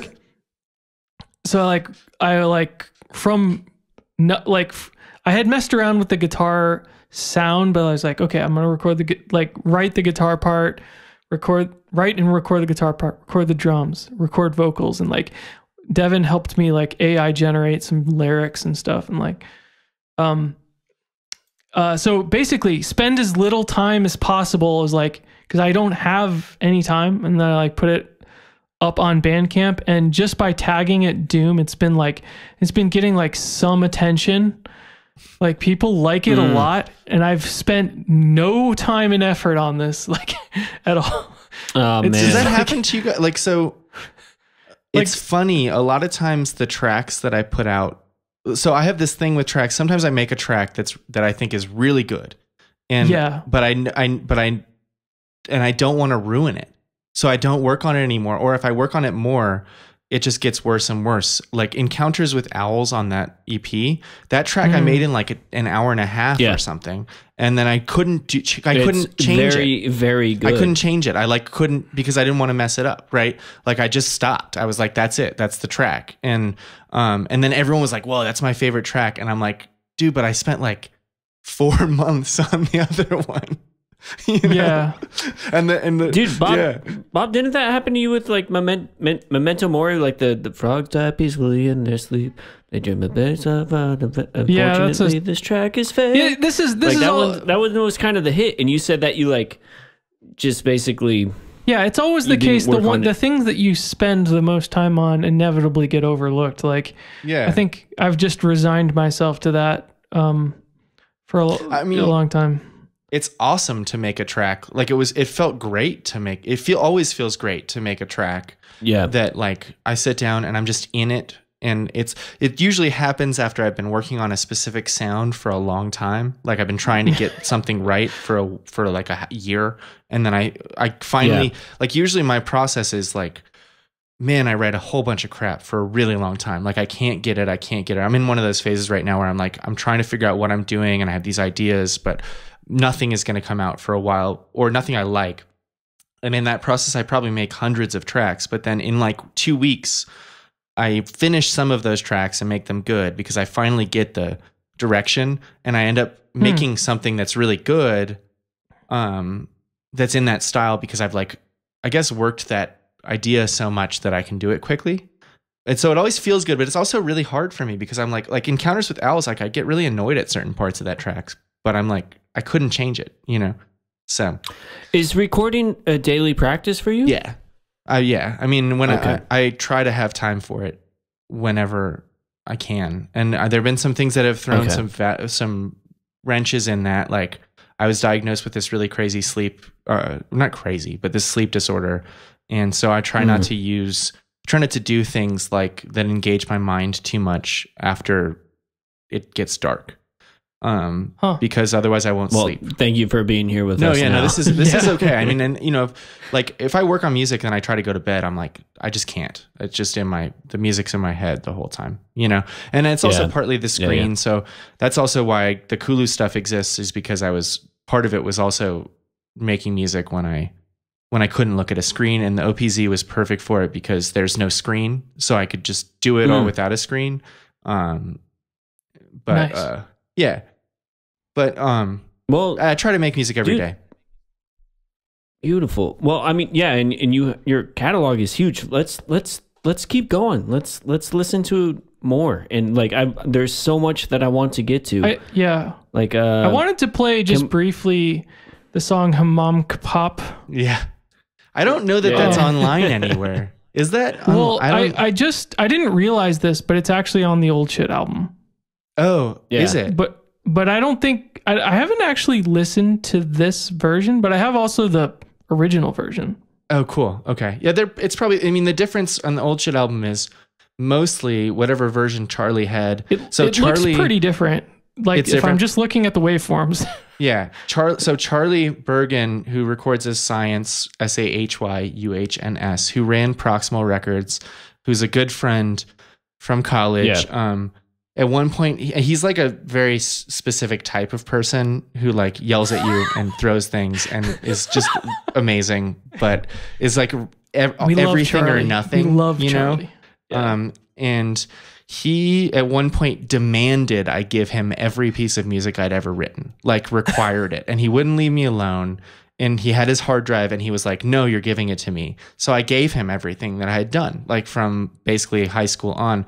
And then he curated and mixed the Old Shit record from that stuff. So there's like stuff I did when I was 25 and stuff I did when I was like 14 on that album, like we just heard. And in a lot of the cases, like the beginning of that track that we just heard, the stretchy part, that wasn't me. That was Charlie mixing it. to the last track, right? Like, so there are differences when he would like make an edit or make a mix. And of course, I approved all of that stuff, but there are some differences to some of the tracks or whatever. Like there are some of those tracks are like not the finished version. Like one of them, I forget which one it is, but just goes on for a while without anything happening. Cause I just was looping the end and I gave him the version that wasn't done, you know? So. Let's listen to both versions. I'm curious what the differences are. So, and the reason why I want to play this track is because I think before, like I knew you, but before we were like good friends, I remember talking about this song. Yeah. People loved that track. Everyone loved this song so much. I can give you some history about what I was trying to do with that too. There was this track by Nautilus, who was a Planet Mu guy. And he did stuff on Merc as Malcolm Kipe. He's like kind of a hip hop IDM dude called Staunch. The track is called Staunch. It's on Bandcamp. I actually found it recently. And it was like the first time I'd ever heard like someone work a compressor like hard, like make the compressor like duck stuff. And like a synth would come in, but the drum would hit and it would duck shit. And I was trying to do that, but sidechain. Side chaining, but not, it's like more like really bad limiting, like Flying Lotus did or like whatever. But I didn't know what I was doing, so I just tried to do that with this track. So that's why it sounds a certain way. It's way more than what anyone else was doing. I also didn't really know how to EQ or anything like that. So I wasn't cleaning up the track when the compression was happening. I was just hitting it hard. So yeah. Well, okay. So I'll play just a bit of the first, like your version that I have, the old version, and then I'll play the Seance Packed Remix remade, because shit that gets old is the shit that never gets old version.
That's that. Let's hear Sounds.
What that's hilarious, because I started both of those tracks from the beginning, but they really like, I think. Yeah. It was like it picked up. Yeah. If I had not stopped playing the first track, it would have then gone right where this other track started. Yeah. Yeah. Which is funny. It's also funny to hear the like mastered version and the version that I did that's like really quiet, but there's still some transients in it. Yeah. And to be like, man, I guess the reason I kind of get turned off by the old shit version is just because it's so flat feeling, because I didn't know what I was doing with limiters. But in that track, like the thing, I remember I played that track at like the second Sexy Music EP contest listening party, and Emma Ruth Rundle, who's like a super rock star now, was like, whoa, it breathes or something like that to me. And I was like, and Emma was making like the coolest music like she was doing that Headless Prince stuff of Zolpidem or whatever. I don't know how you say it. She was doing that back well, then? It was like, I think it was not necessarily that, but it was like the precursor to that. Like she was doing folk music with formant shifted vocals and stuff. And it was like all metal, but also like not as metal as what she is now, is like very folksy. And I remember just being like stoked that someone I thought was doing cool music was like into the fact that I had made an electronic music track breathe. But you can also really hear the shadow and the Amon Tobin in that one. I think like what I was trying to do was like still sampley, like I was sampling folk records and trying to make, and like Fortet. I loved Fortet at the time too. So I still do. Yeah, me too. Yeah. So yeah, that track is a funny one because it was like, for me, it was like a failure, but people really liked it because I couldn't make it. Everyone really liked that song. I remember. Yeah. And it's fun. I mean, like I was like starting to figure out how to cut breaks. I don't know. So do you remember what you made it in, and what, I guess what the limiters must have looked like? That was Renoise, for sure. Okay. Cause I haven't done any mixing, in Renoise, so I don't know what it looks like. A slightly different concept of side chaining. Yeah. Yeah. But that was like, I don't remember what that was, some free limiter I found online, like a VST. Because, before Renoise, none of the trackers would run plugins, right? So to mix, you just got them close, right? Or at least none of the ones that I had would run plugins. And a lot of times they didn't even have like a compressor or an EQ really in them. They were just like, it was just your outputs. You got volume. It depended on what you were using, but yeah. And then Renoise came out and like, the thing that was so cool about Renoise was you could run VSTs in it.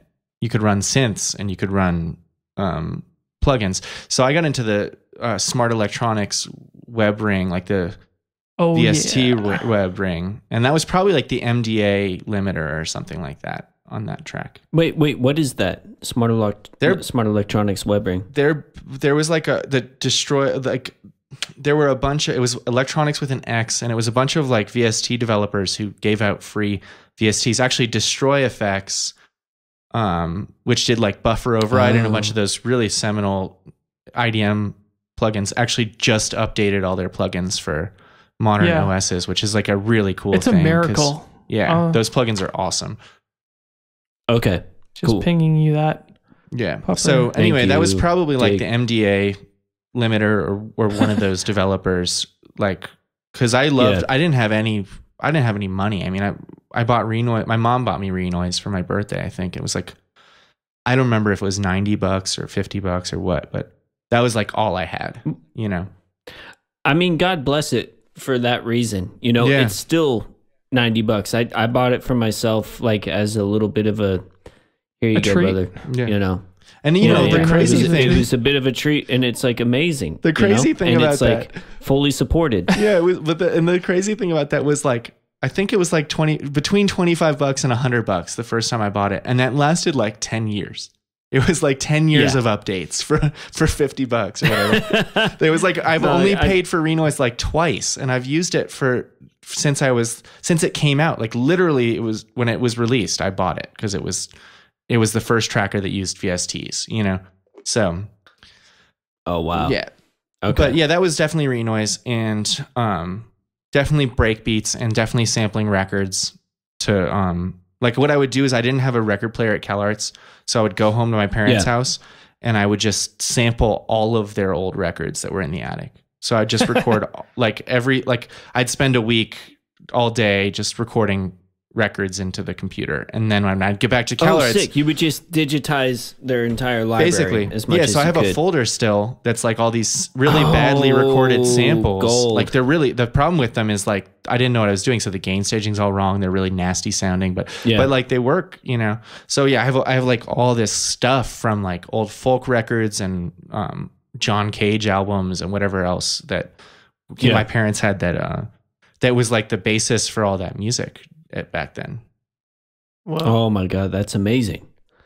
Yeah, my mom split her collection between my sister and I feel like I made out pretty well. I think my parents sold theirs. I mean, I don't know. I was like living in the Bay. I didn't want to drag records around with me everywhere because it was always little tiny apartments. It's a beast. I have a bunch of new records, but I don't really have a lot of the old ones that I used to use. Yeah. So when did you start getting? All right. Wait, when were you at CalArts? And so when was My New Sun? My New Sun was probably 2007. Yeah. That was like, what was CalArts? I went to New College 2003 and 2004. CalArts 2005, 6, 7, because I lost a year transferring. Well, 2007 to 2008 was when we were roommates, and that's when we did those CDs together. Yeah. So and that was like to me that was like such an important time because like we would get up, we would like both of us would like. Wait, what CDs are you talking about? My New Sun and the Great Big Oh No. Yeah, first Great Big Oh No CD. Yeah. But we would like Bob would wake up early, and I've always struggled to get up early, and now I know what it is that I have this sleep disorder. But I can never go to bed early, so I would never get up. But I would like wake up. Bob would be drumming. It'd be like 11 in the morning, and like I would just get up, drink. There would be like a note on the wall. It would say like "Drink me coffee downstairs" or something like that, and we would like drink between the two of us like 7 pots of coffee. And all day. And I would make like 3 tracks. And in the middle of the day, we would go get Takoyama from like there was a taqueria called Takoyama. There'd be like a moment where Bob would be like, "Hey, you want to go get Takoyama?" We would go over there, we'd eat lunch, and then we would go back for dinner. And in the middle of that, we would like both make, I would make like 2 or 3 tracks a day. Yeah. Who knows what I was doing? We were both doing that because we were also doing TFPP at that time. So it was like I would do a wake thing in the morning, and then you'd come back with a flash drive and give me like the new thing you'd done to the renoise file for TFPP, and then I would work on it and give it back to you, and then I'd do something else in the evening. And we were like, I still think of that as like such an amazingly productive and like just learning so much so fast, Yeah, we were living in a canyon that was a little bit removed from Santa Clarita. So it was like, it was quiet and there wasn't anything around really. And no cell phone reception, which I think was actually a big part of it because I wouldn't get distracted. Like none of our friends would they would have to call the landline and they wouldn't call the landline. So you wouldn't get a text message. You wouldn't get a phone call. You'd just be like doing your thing until you were ready to leave your thing, So that is beautiful. I've started to embrace airplane mode quite a bit more, or just do not disturb. Totally.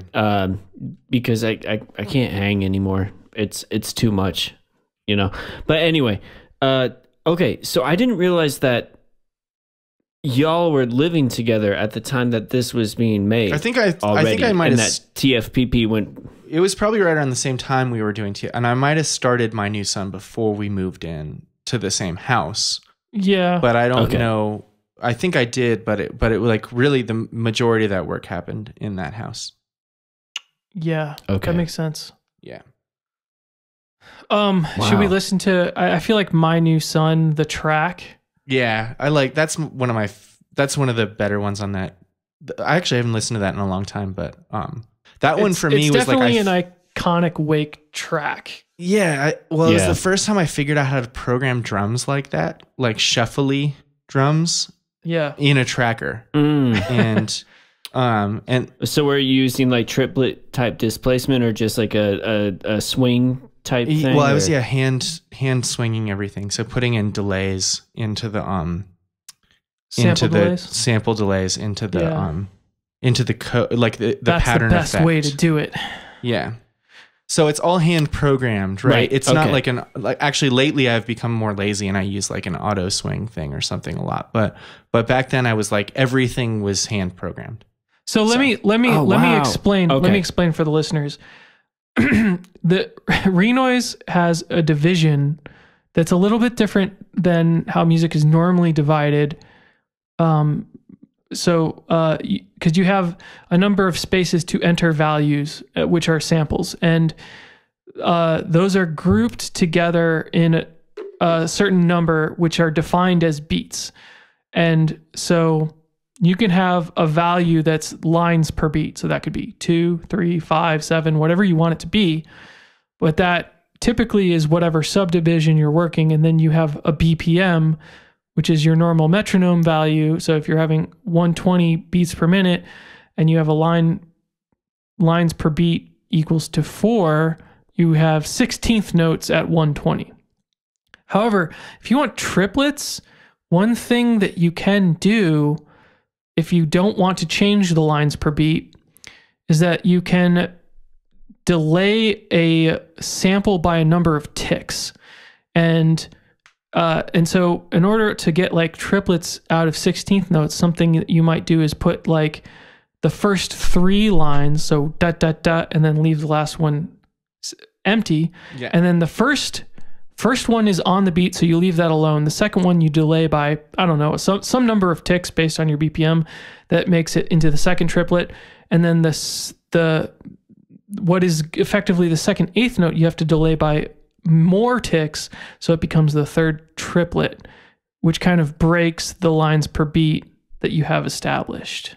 Yeah, it's like, it sounds really obtuse, but it is pretty obtuse. But once you get used to the power of having a separated tempo and lines per beat, so your tempo can stay the same, but the division of the tempo can change, and then you can delay a trigger by any amount in between all of those things. So in between any clock, you can also delay the note. And then what I was also doing back then, because as Bob was talking, I was thinking about the other things that I was doing. Because the tracker steps through steps in time, so I have 32 steps in a pattern. Every one of those steps, you can change completely your tempo and your lines per beat. So what I was doing a lot was actually changing both of those things to get this shuffle feeling also. Oh, really? Yeah, so I was not only was I delaying a trigger, but I was also programming in like maybe 2 BPM variations, or like switching to halftime so I could have slower tempo to work with, to like get into something that was square, but then doubling the time to get more resolution. You can do that per step. So that's like a really kind of a cool little trick. And the problem with that becomes like, to keep a coherent pattern of measures when you're trying to swing, you have to work for it, and you have to also think about the math of it, right? Like, so if I've half timed this for 8 steps, then I have to double time it for 16 to make up that. Right, because if you have a pattern of 20 steps and you have lines per beat equal to 4, that's an easy, 5 beats. Yeah. And then if you switch it to 6, then you have 4 beats and change.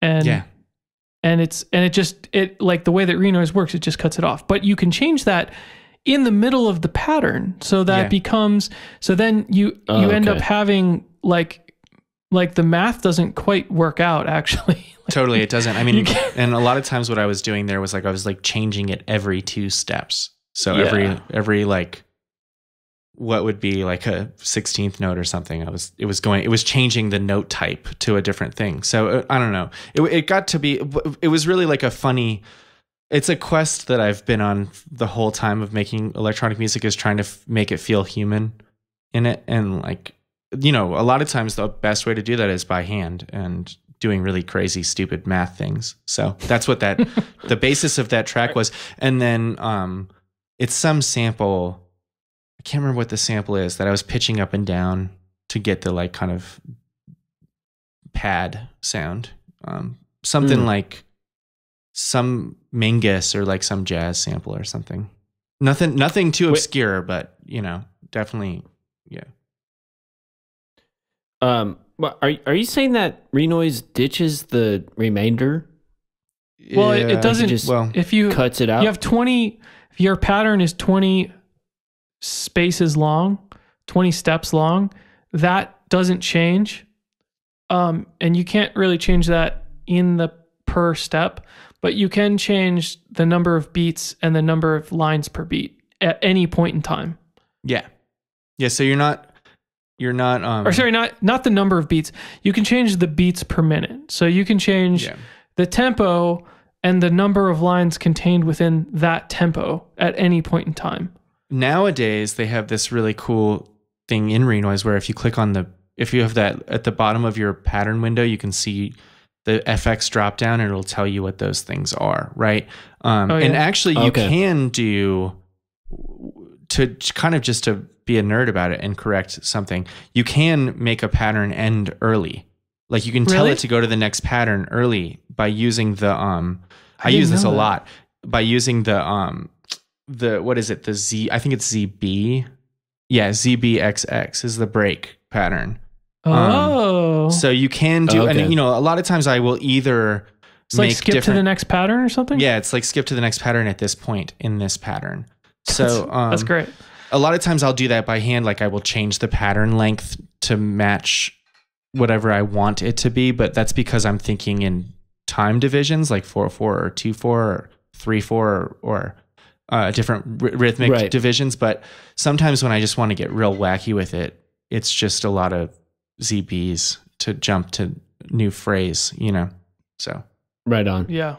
Okay. Well, yeah. Thank you very much for delving into that. But yeah, let's listen. Okay. Here we go.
That's very cool. There's a lot of stuff I forgot about with that track too. Like just thinking about it and thinking about making it.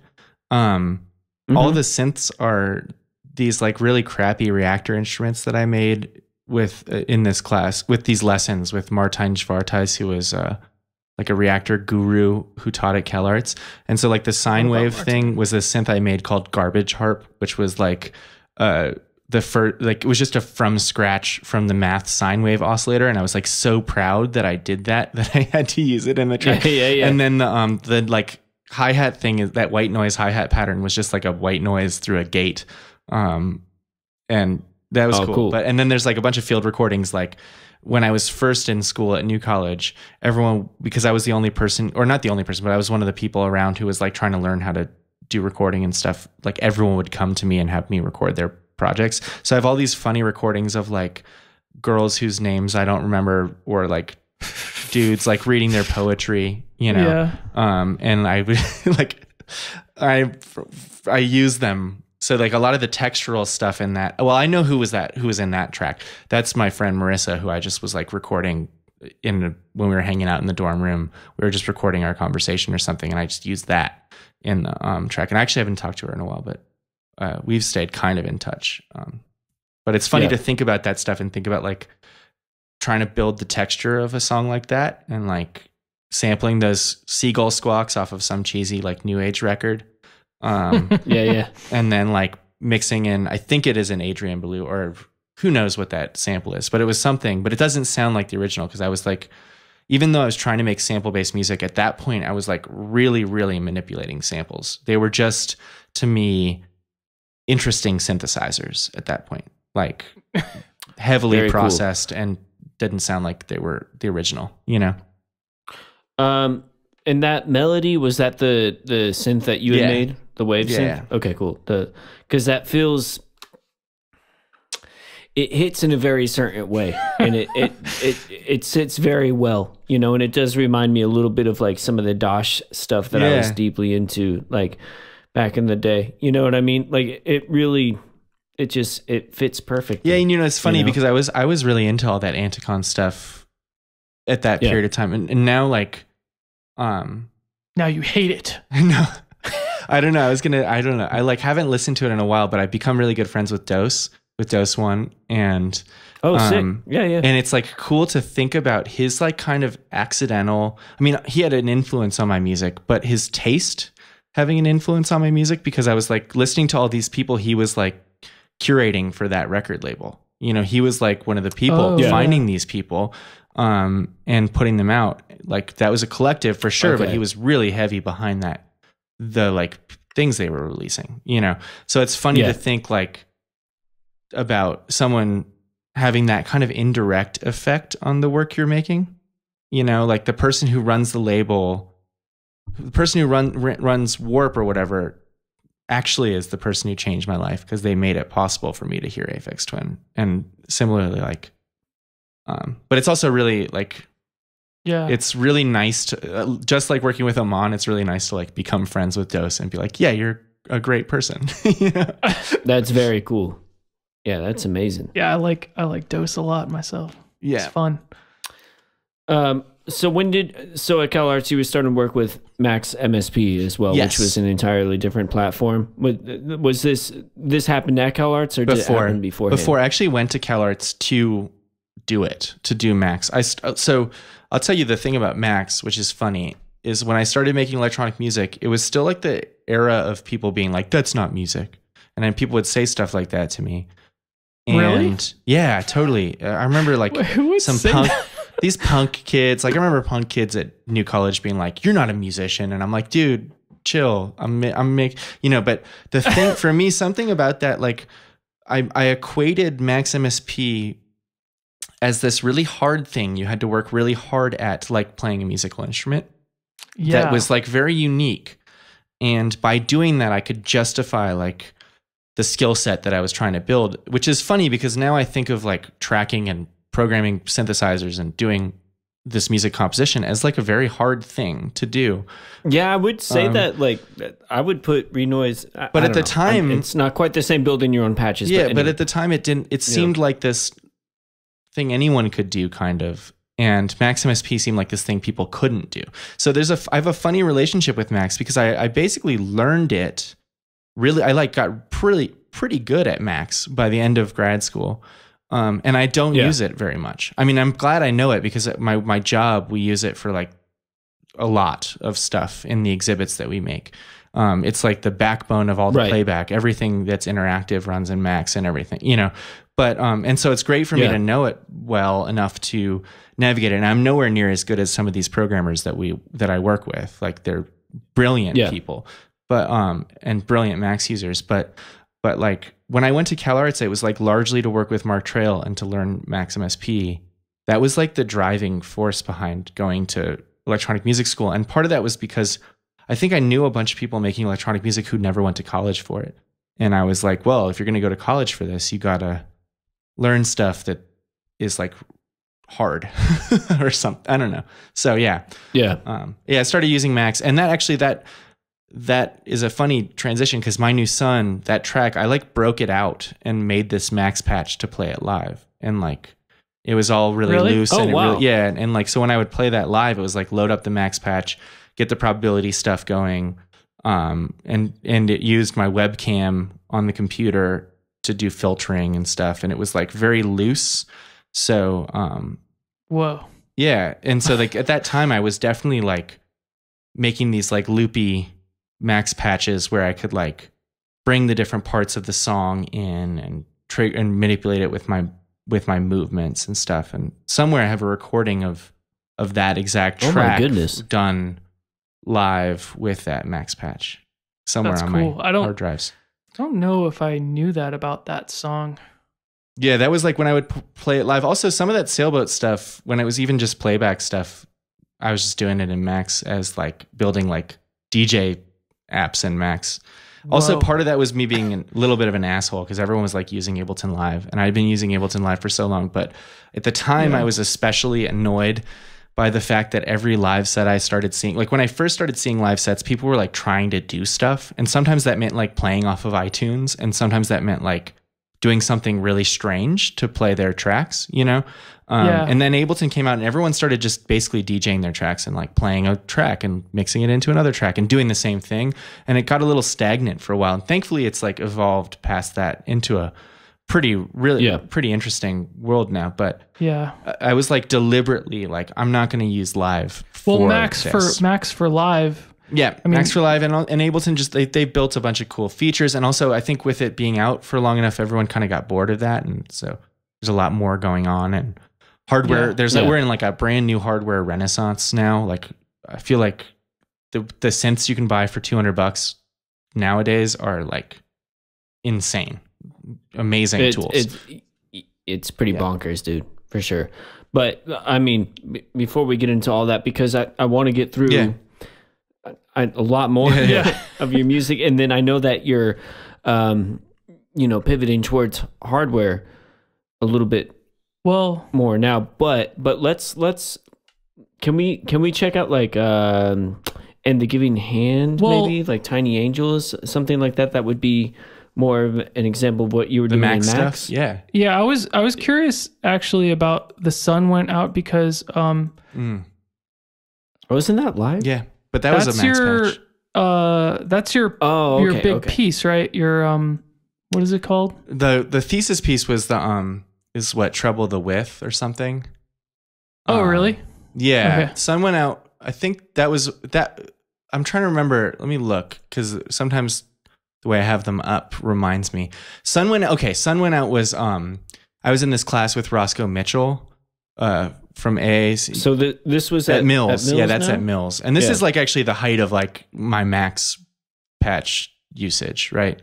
And Sun Went Out. I love that track actually. I was like doing stuff with DC offset, which is like the waveform thing where you can push a waveform above or below 0 and never let it go back to 0, right?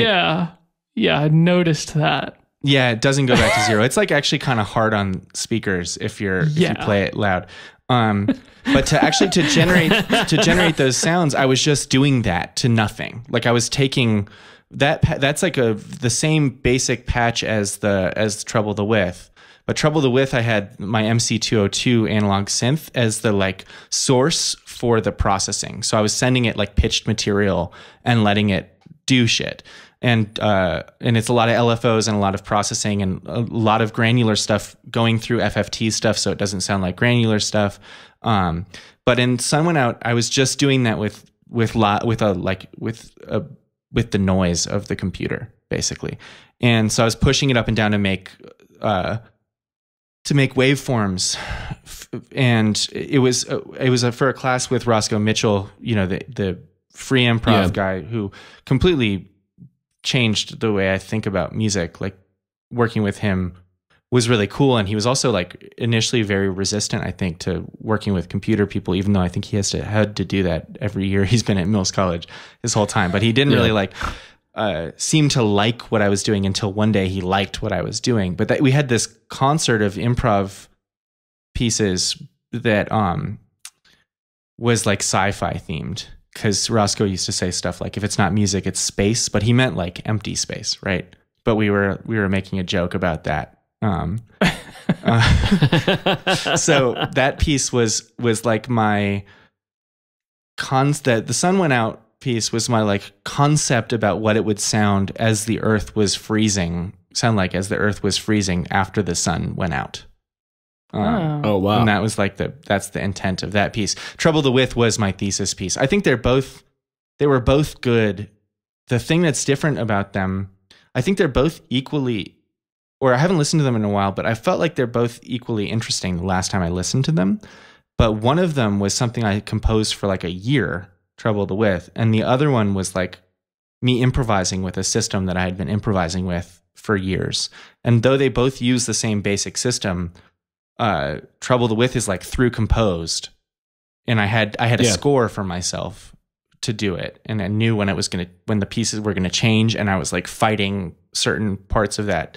Like the system was controlling what was gonna happen, and I was trying to push back against it. Whereas the other one is just leaning into the improv system and just kind of doing stuff with it. So let's listen to a bit of the Trouble I didn't With. know that. Yeah.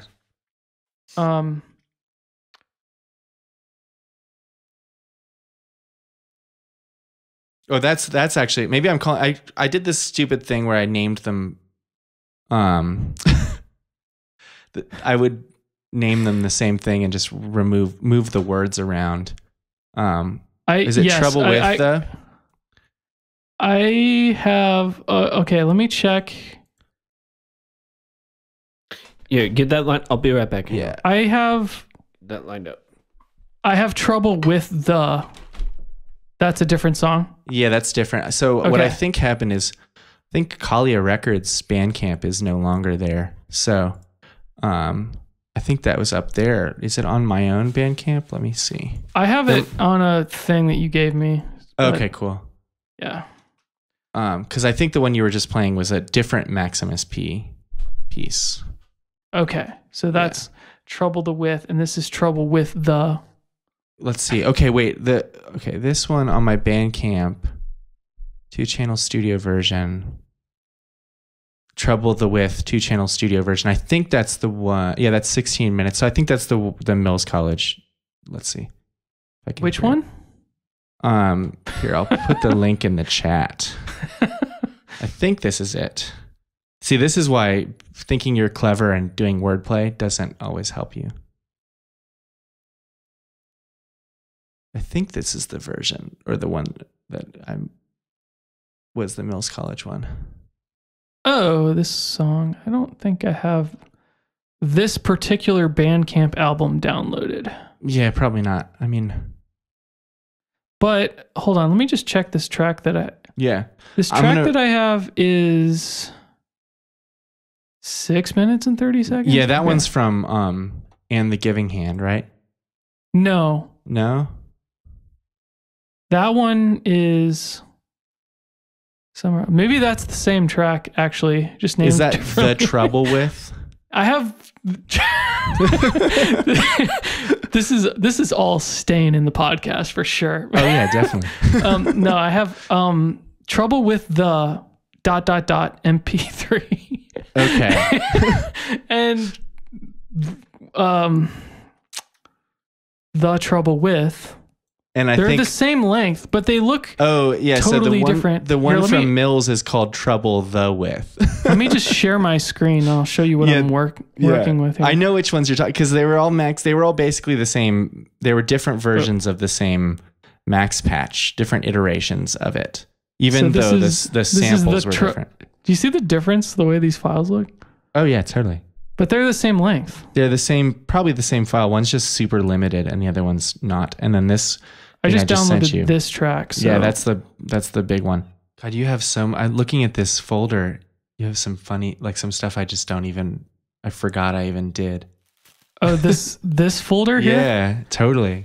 Yeah, I have this one, and then there's this one which has like this song, Four Squares, is Meat Mountain, I believe. Yeah, that's Meat Mountain, but it's an earlier version of it, I think. Yeah, I have like 10 versions of Meat Mountain. Yeah, that's one of those tracks I kept working on over and over. Like I would think it was done, and then I'd be like, no, it has to be better. This is material. All right, so let's listen to a little bit of Trouble the With.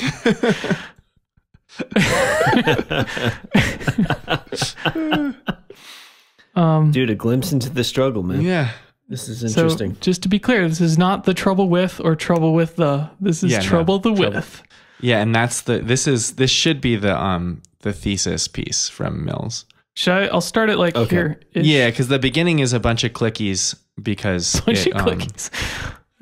Yeah, it was just the process. Okay. So yeah, the way that this piece was made was I had this patch that I was talking about, Max Patch, that actually was running Reactor as a plugin in it, and it's all getting signal. It's getting. I was playing a Roland MC202, which is like the 101 and the 303 shoved together. So it's like an 80s analog acid bass synth line generator into this patch. And that's what the sound, all the sounds are made from that by this processing setup that I had built in Max and Reactor. And it's on a clock basically. So there was like there was an amount of time before the patch would start to make me do different things, and then the computer was using the webcam to see me, and that was controlling processing of the sounds. And then there was also gestural, like my mouse pad was mapped to the processing and the LFOs and stuff that were manipulating the sounds, and the amount of fingers I had on the mouse also was a part of that, because the old Macs, I'm sure the new Macs could do that, but with Max MSP you could get all that information from your MacBook. And then there was also how hot the computer was running was influencing things, stuff like that. So the longer the piece played, the more I think it was increasing the volume when the heat of the computer. So you were taking on information that was coming from like the basically the system. Yeah, so I was system. It was going straight in and thinking a lot about gesture in music, and then also trying to use, also like thinking about the way your instrument, like playing an instrument, what it does to the instrument as you're playing it, and trying to mimic that with a computer. You know, this is a really interesting way to think about the computer as the instrument. Yeah, for sure. I was really interested in that for a while, you know. Well, and temperature obviously changes timbre and pitch of a lot of instruments. Yeah. And I've never once thought about that in terms of computer music. That's really I mean, cool. I was trying to think of like, how could you break a string on a laptop, you know? And then like the piece, there's a set period of time and everything.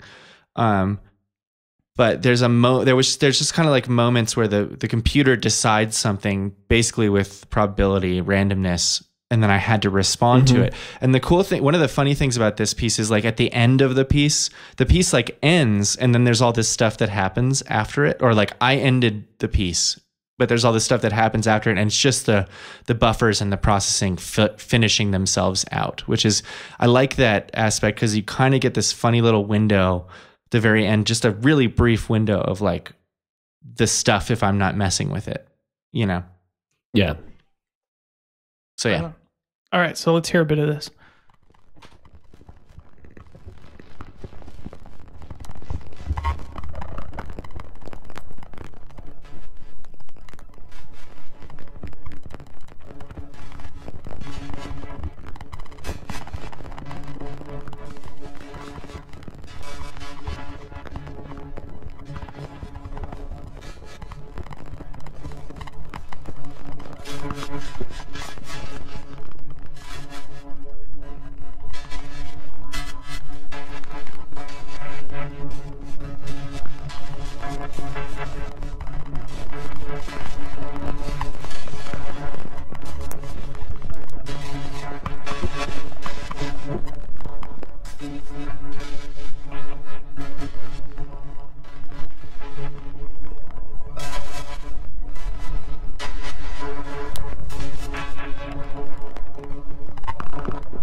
that's just an excerpt. But that was like it's kind of a funny place to start because that's kind of one of the transitions between what I would consider like movements in that piece. Was where we started, and it starts to kind of ramp up at the end there. But then like the fun thing about that piece for me was I was playing it in this like in the Mills College concert hall with like this crazy system. I think it's all Myers, Meyer sound. And like the end is just like like a square wave going through an LFO, like really loud, getting more and more loud because the computer's heating up, and it's just starting to like not digitally clip, but it's hitting the limiter that I had built into the system, and it's starting to clip in that limiter, and like the whole concert hall like was shaking. It was really fun for me. This track is clipping a little bit. I've been lucky enough to see a fair amount of concerts in that hall, both of acoustic music and then also like, music running all around me with like speaker arrays and everything. It's incredible in there. But what I really like about listening to this now, like after having gone through the back catalog and everything, is seeing the the evolution of your work, like into conceptual electronic music coming out of like sample-based curiosity, IDM and everything, and then you went and created this really beautiful and fascinating piece, and then that's something that you did, and then now you're still working in like beat type music. It's really cool to see people's journey. Yeah, totally. You know what I mean? Because you get to a point and you're like, I need to go for this all the way as far as I can. I need to push as hard as I can, and then you've done it, and then you can back off and you can be like, cool. I'm doing more stuff now like I this need to make some more right music. now again. Okay. Like, Really? I mean, I kind of. It's funny. I've been doing really beat heavy stuff, and then lately, my friend Asa, who I've been doing like split releases with a bunch the past year, asked me to do a remix of one of his tracks, and I kept trying to do beat stuff, and then I realized I didn't really want to, so I wanted to like kind of go back more to the less beat, more esoteric, maybe more meat. I don't know, more beat, less beat, whatever. But yeah, and I've been really enjoying that, and kind of revisiting not this exact sound because I was in a very specific emotional and mental place when I was working on this stuff. But I noticed that you have Matt's friend. That's Matt's friend, right? Yeah, that's my cat. On the cover art. Yeah. He was the cat I grew up with. I don't think he died like, God, I don't know when he died in my life, but he was really old. He was like 22 years old or something. So he might have died right around this time. Looks like a dope cat. Yeah. He was a cool cat. That's when he was really old too, because his ears all broken and he was all emaciated. But that cat like showed up when I was half a year old or something and just followed me around and became our cat, you know. And I named him Matt's friend because of that. But yeah. That's sweet. I didn't know that. So I don't know. I had no idea what Bob was talking about actually. But okay. I think like now that makes more sense. There was a lot going on. I was kind of not in an identity crisis, but I was like trying to figure out what to do and trying to figure out partly who I was, and was also at the same time like writing a lot of music, and I think feeling fairly prolific with art. But it was just a strange period. I got mono, got really sick right when and my computer died. I had a totally different piece that I had been working on for a while, and then like for like a long time, my computer died, and then I had to start from scratch on the thesis. So it was that. I have a vague memory of that. Yeah, it was stressful. So I don't know, but I'm proud of that. Wait, you had been working on your thesis piece, and then you like your hard drive went kaput. You lost it entirely. Yeah, and it was like one of those freak things where the backups got fried too.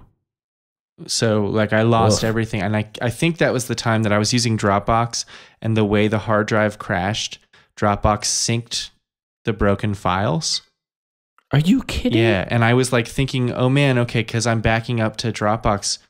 That's like the most safe backup. So like the version that worked was on Dropbox, and it was a max patch, and then it corrupted the files, and I couldn't get them back, so I had to start from scratch. So woof. Yeah, but it was, it was like it was kind of good because it freed me from some of the stuff I had been doing with Macs, and I could use those same techniques but do something new, But it was stressful, So moving forward a couple years after that, there was a record that you made, and that was recorded in a different different process, different context. It was using a little, from what you said, unlike my other work, Oakland Blackouts was recorded in takes and played mostly live. Samples were mapped to MIDI controllers, and effects and automation were played on faders. The synthesizers are largely edited live recordings made with hardware, including an analog modular synthesizer and a Yamaha FM synth from the 80s, which I assume is a DX7, but yeah.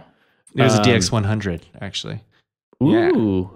But this record, Oakland Blackouts, I would like to dive in a little bit. I think it's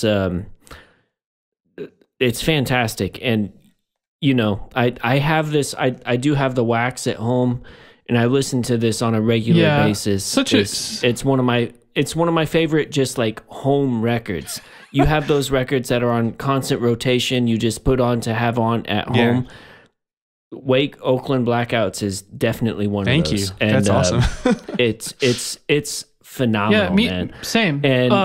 And I don't know if you remember this, but the one that I have is like a little warped. Oh yeah. Which I think to me, like that's the canonical version of this music. Yeah, that's kind of what it should be. to be straight about that. Yeah. So Oakland Blackouts. Like in my opinion, you're on Warp Records. I've got a warped record. Man. Yeah, no, Oakland Blackouts is an interesting one because it's the only record I made in Ableton Live. Really? Mm. Specifically. That's interesting. Yeah. I didn't know that actually. Yeah, and it was this funny thing. So Oakland Blackouts, like I was trying really hard to make like future funk shit for Proximal because it was like all this hip hop funk crossover stuff happening at the time. And I remember that stuff. Yeah. And I mean, it's still happening, but like I think that's when it was started to really pop off. And we were like definitely trying to do that, or like there was like this kind of thing happening there. And I was listening to a lot of when we were doing like Jamie Lydell remixes and stuff. Yeah, all that stuff, Yeah. And then like Dame Funk was coming out and Fly Low was pretty much popping, and I don't know. So there was all this stuff like that. And we were essentially like this kind of experimental hip hop label, because that's like kind of what Proximal was. Like, it's like IDM, but it's like LA hip hop beat scene stuff, really. Interesting. Yeah, and so I was like trying to make basically like electro and like funk and dirty hip hop beats, and I felt like I was failing really badly, and I was doing that in Renoise. And then on the side, I would like do these things where I'd take a sample, and I'd put it on I was working at Keith McMillan Instruments, so I had all these MIDI controllers around, because we were making MIDI controllers. So I'd like map it in live to like a MIDI controller and stretch it and put a bunch of delay on it and stuff, and then just jam. And then like very quickly jammed out this record, and then forgot about it for a long time, for like half a year or something. Was feeling really like down about the fact that I still hadn't put something out on Proximal, and like was digging through the sessions I had and found this folder, and kind of didn't really remember making the specific tracks. Like I remember doing the process, but was like, oh wow, there's like there's an EP here. And so it's really sample heavy, and it's like really, I kind of settled on that. Like I didn't work on the tracks too hard. I just kind of jammed them out, edited it a little bit, and then realized I could release it, and did a little cleanup, but not really. And I was like, at the time, thinking a lot about, well, I would like listen to a Daft Punk track and realize that they would get 3 BPM faster by the end of the song or something, and listen to Boards of Canada and realize they would get louder by the end of the song, stuff like that. So I was like deliberately speeding up the master tempo over the course of the 3-minute song or the 5-minute song or whatever, and also deliberately making everything louder. So like that was kind of the trick, right? I would limit the track with a straight automation over the course of the time. So yeah.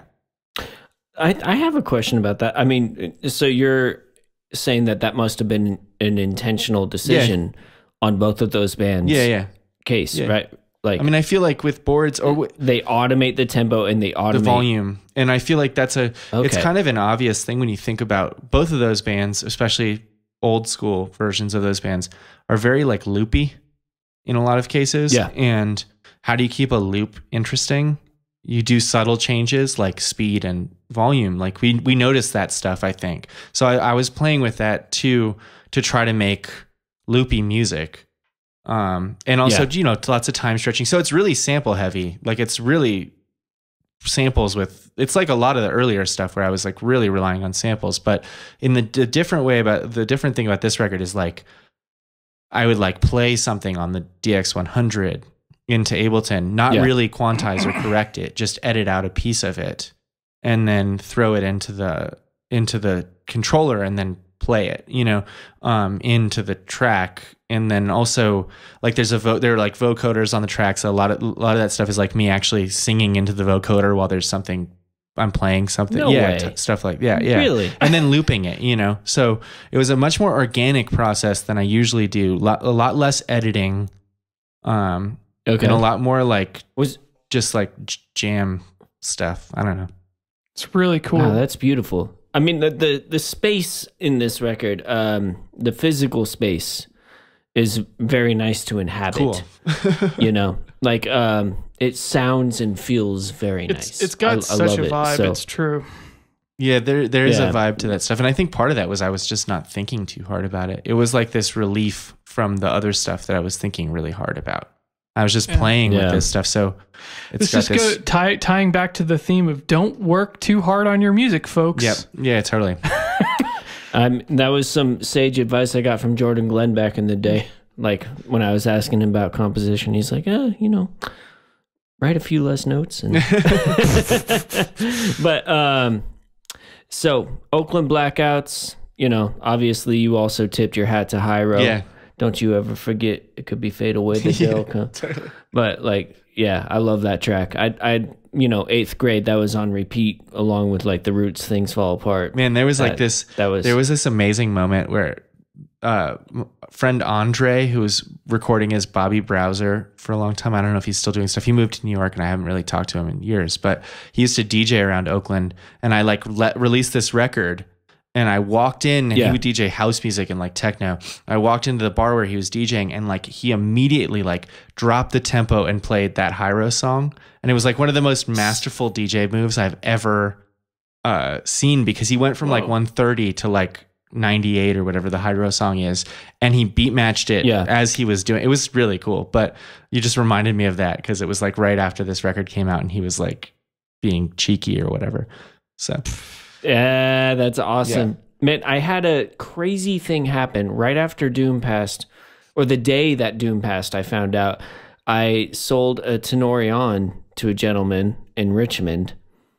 And what is that? You know, it's like a it looks like a mono. It's like a music toy, right? Yeah, it's a fun MIDI controller. You can do a whole bunch of things with it. It has like a 64 or so grid, and you can push all these buttons and make all these things happen. But so I sold this to this gentleman, and like I was super bummed out, and like not knowing anything about the dude, I was just like, man, rough day, man. Doom, you know, rest in peace. And he also seemed just kind of quiet and strange. And then I wasn't like, none of the payment came through or anything. So I like ended up emailing the dude, and he's like, all right, we were texting. He's like, yo, sorry, man. I was like really shook up about Doom. Like he was a personal friend of mine. I was like, what? You were personal friends with Doom? He's like, yeah. You know, I'm like Del the Funky. Oh, you right? met Del? That's funny. By selling him this Tenori. and I was like, no, dude, I had no idea. I'm so sorry. Like, my apologies, man. If I had known that if you were Del, like, I think our interaction would have been significantly different. And in a way, I'm glad. Yeah. You know, he just assumed that I knew who he was because I was talking about Doom passing. No, that's funny. You know, I met him back when I worked for KMI. Yeah. And it was like one of those moments where I knew who he was. So I was like, I can't really talk, you know? So. Well, yeah, I mean, I just like talked to him a little bit about Doom, and I was like, Happy New Year, because that's where we were at the time. But anyway, that was a really interesting moment with Del, and I always think about that now when I like hear that Hyro track, the Oakland Blackouts, and now I think about it now when I listen to your record as well. You know, but I mean, I love that, and I love, you know, of course, 93 to Infinity just turned what, like 24 or something track, like that. Yeah.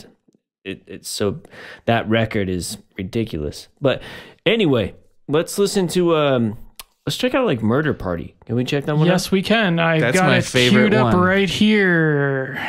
It's one of my favorite one on that record for sure. All right, here we go.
now is an appropriate time to ask you about song form.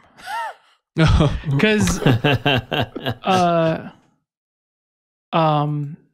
you have like two like chorus. I like to think about this as like verse and chorus.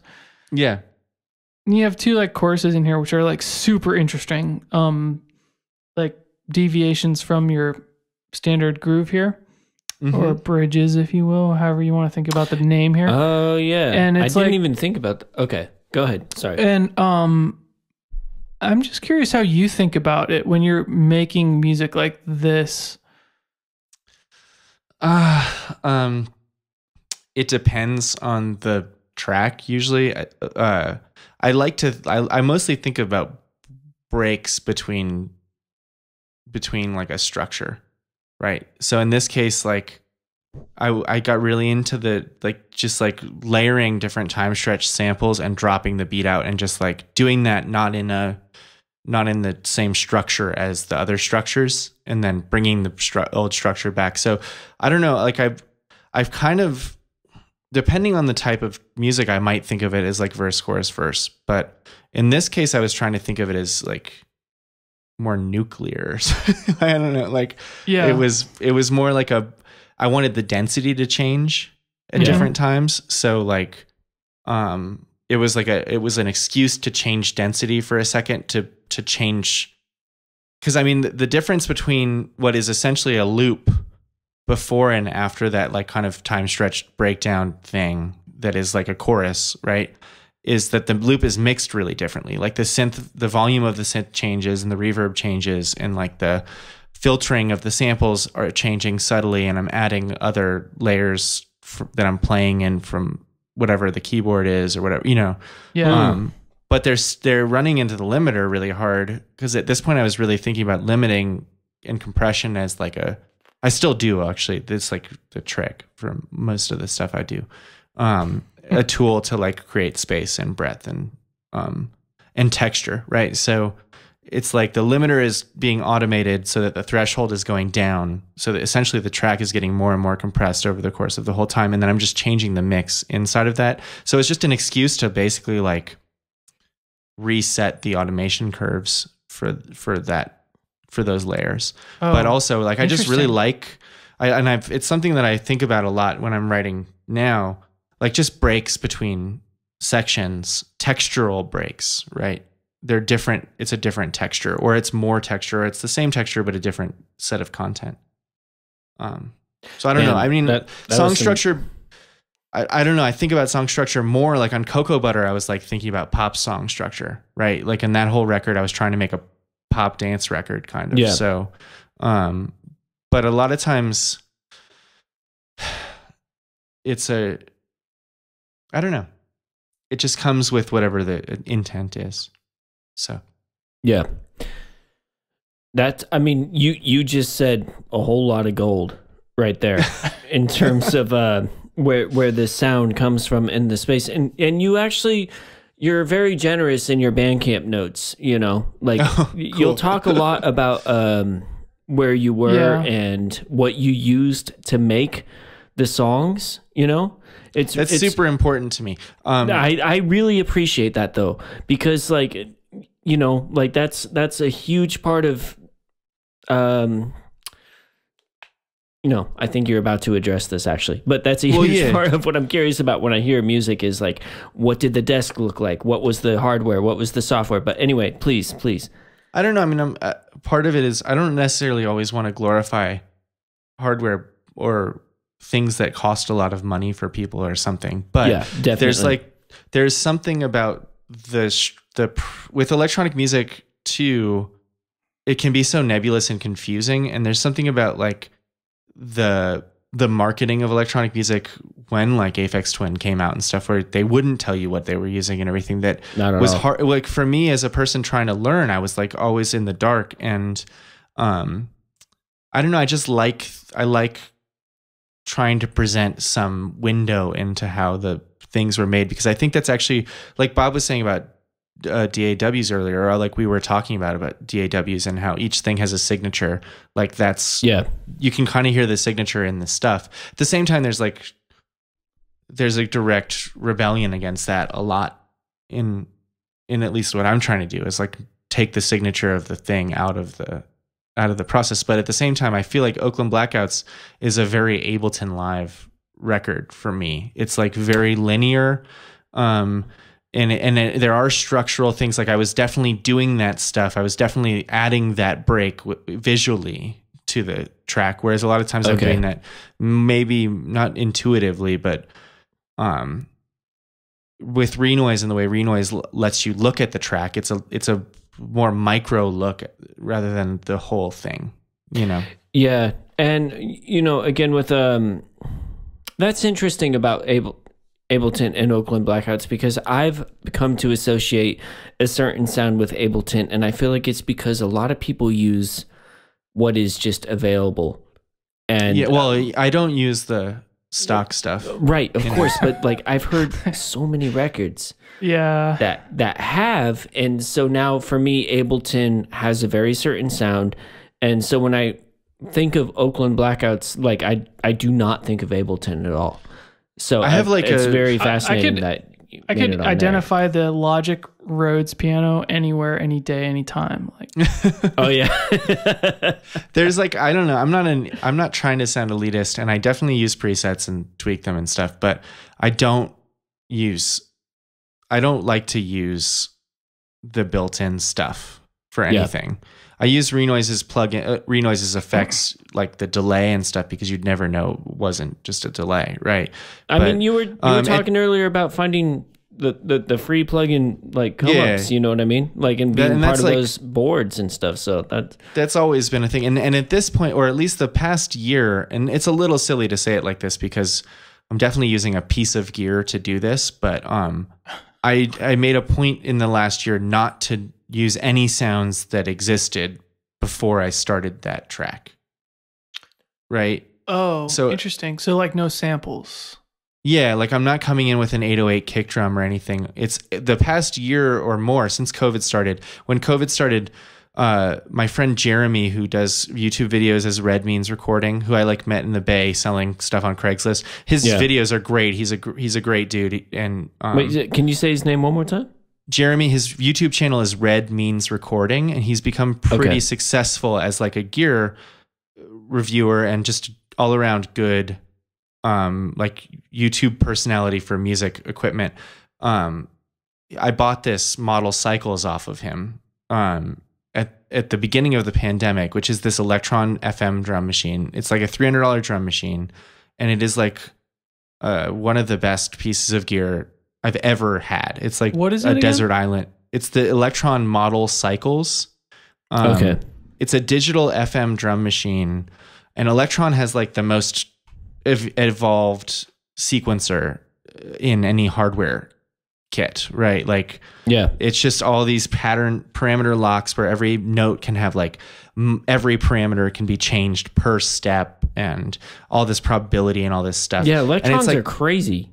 Like, and it's in general, man. But it's like the Korg Volca version of that. It's like the $300 Electron box that has a lot of limitations, but something about the way it sounds was just like the direction I wanted to go with everything. So after I got it, it like became for the past really long time, past couple of years since COVID started, it's like the source for every sound.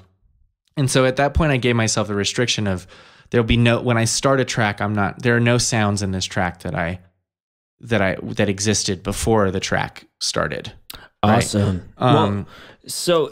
But that's also to say that like, I don't use sample packs. I try not to use the presets on the operator synth or anything like that. In fact, I don't use any of those Ableton things, partly because I think, I want things to sound less tied to the medium that they're made in. I completely agree, and I appreciate that. So are you talking about like I mean, this is a good chance to go maybe to like Encounter with Owls from 2020. Like, is this using the Electron Model Cycles? And Okay, cool. That whole EP, so Encounters with Owls, and the EP after it, the split with Asa, Middle Ear Infection. Yeah. And the most recent little 7-inch split, which is the 2 tracks are Dinosaur Costume, Bear Costume. I'm trying to remember what we called that. It's like the scientific name for a ram. Yeah. Kulu, yeah. Right? That has Ovis I see. So Kulu. So you are going by a new name now, also Kulu, as opposed in addition to Wake.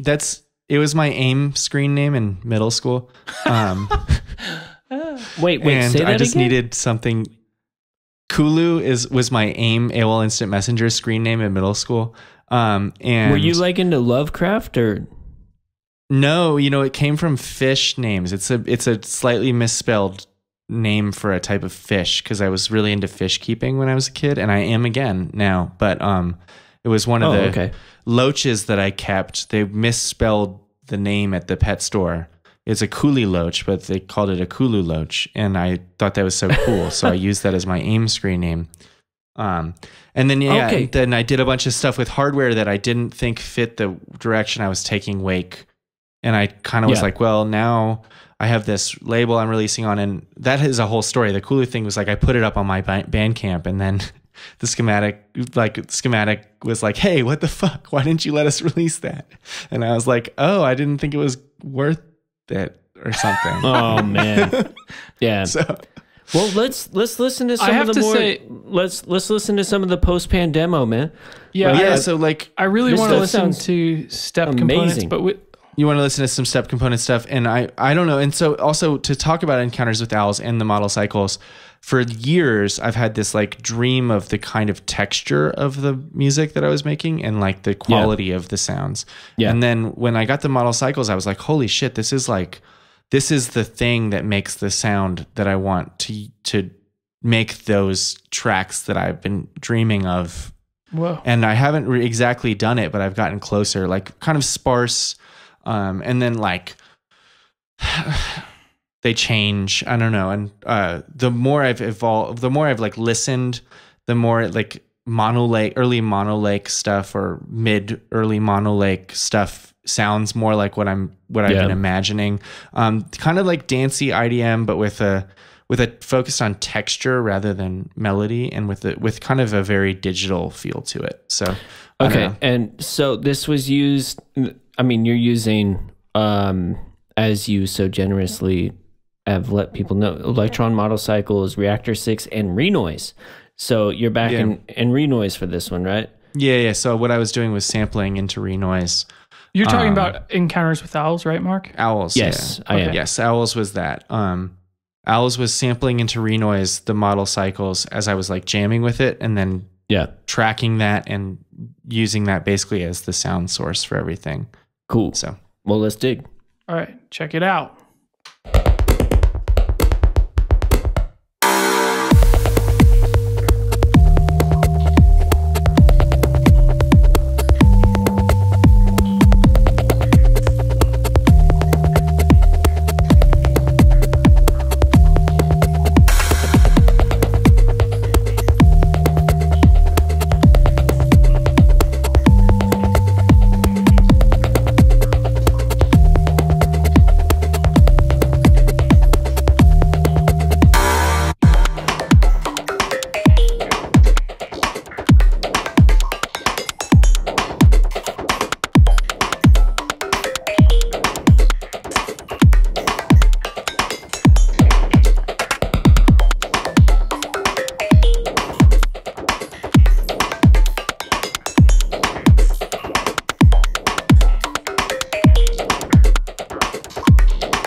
Very.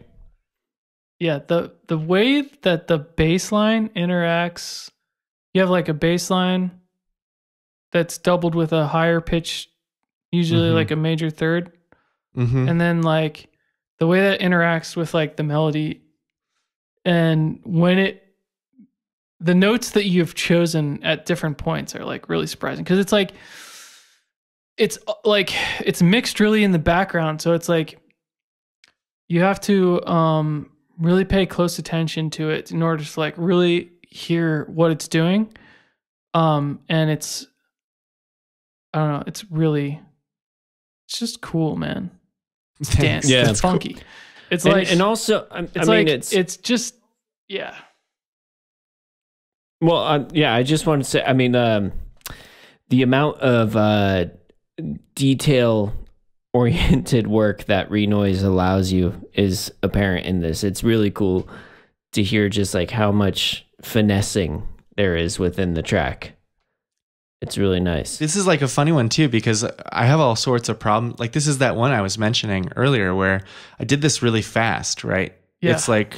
It was like, I worked on it for like a couple hours and then it was like done. And I was like, damn, that's a cool track. But I have all these problems with it. Like I have problems with the way the reverb sounds when the clap thing happens and stuff, but I didn't want to change it. Right. Like it was cool. And also like I made it and I was like pretty stoked and I sent it to, I sent a clip of it or something to Rom from Schematic, who was in Phoenicia, who are like, kind of one of my favorite IDM bands, and he was like, "Who are you?"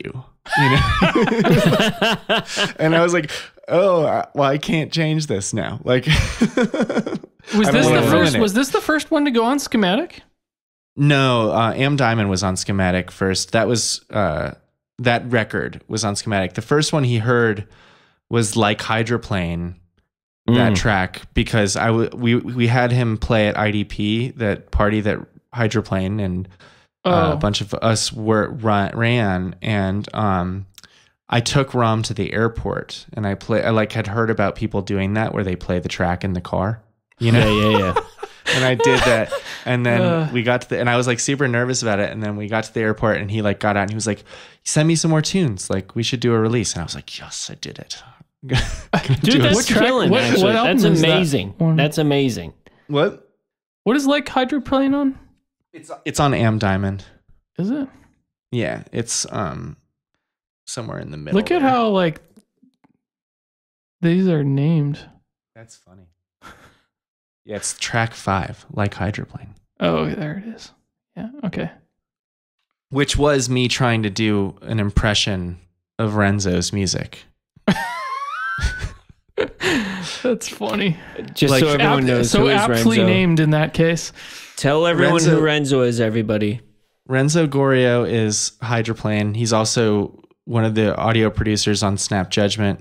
I met Renzo at a Mouse on Mars concert in probably 2003 or 2004. And he sold my friend a CD of his band, and in the process gave us his electronic music, Hydroplane. And it was the funniest music I'd ever heard. I loved it. It was, I mean, he's so good, but it's just so, Renzo's one of the funniest people I know. And his music is straight up hilarious. Like in the best way possible. Like, I mean, he's That's like amazing. He makes amazing music, but I also always just laugh so much when I listen to Hydroplane records. So I don't know. I was trying to capture that like joy and, sense of humor that he has. Like he always has these he's also from Miami. He's also from Miami. So when I met him, we would see each other around and we became pretty good friends through that. And then like he would tour and he'd crash it. His band crashed at our house when Bob and I lived together. And then eventually he moved to the Bay Area. Yeah, he's still here. Yeah. Yeah. What's his record label called now? I forget. Wait, what? His record label that he runs now? Oh, Nublina? Nublina, that's right. Yeah. So yeah, anyway, I was trying to do an impression of him. So it was like all this stuff I'd ever heard in his music, like these chopped up vocal things that he does and stuff like that. So yeah.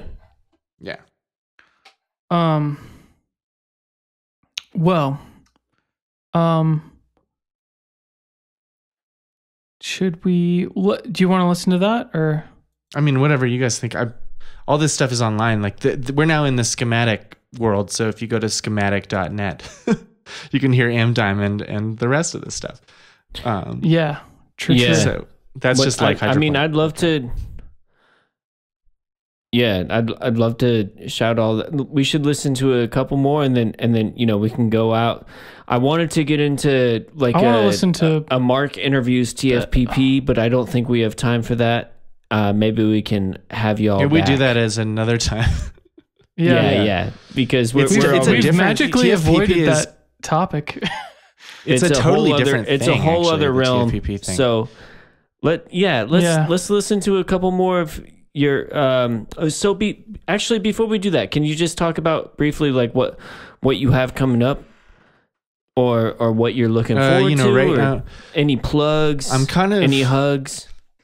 I'm in between ideas right now, which has been a little bit challenging, but in the meantime, like I'm trying not to give myself too much shit because I just finished I'll plug something. We just finished a 50,000 square foot immersive art exhibit in Denver and one in Las Vegas at work at Meow Wolf, where I am the manager of the sound team, which means that I manage the whole, kind of like a team of incredible people, and also like the scope and the work we do to get immersive audio in those spaces. So I'm trying not to beat myself up over the fact that this summer was like not producing a lot of music, because this summer was like every other week in Denver doing installs, or maybe not every other week, but being on Slack 24/7 or on Zoom 24/7, dealing with stuff and trying to manage the new shows that were going to happen while we're doing those other shows. And I've been doing that since February or January, because we started our Las Vegas install at that point. So I'm trying not to beat myself up, but I'm doing stress more like you're much more prolific. Ambient. Yeah. Also, I mean, we have a bunch of Denver listeners, and please go check out the installation. Yeah, it's definitely live and happening, right? Worth it. Yeah, it's open, and I don't know. Meow Wolf is better than Casa Bonita, I heard. Well, that's debatable. It's definitely bigger. So. What's that one that's okay? I'm not going to get into this right now. I'm not going to talk about taquerias in Denver, like the late night joints. But anyway, because I would just derail myself, man. There's so many. Anyway, yikes. Yeah. Well, I see this. So what I'm saying is, like, don't stress yourself out, because you are already a very prolific and incredible music maker. So it's all good, man. You do what you got to do. But let's listen to some. Yeah, and I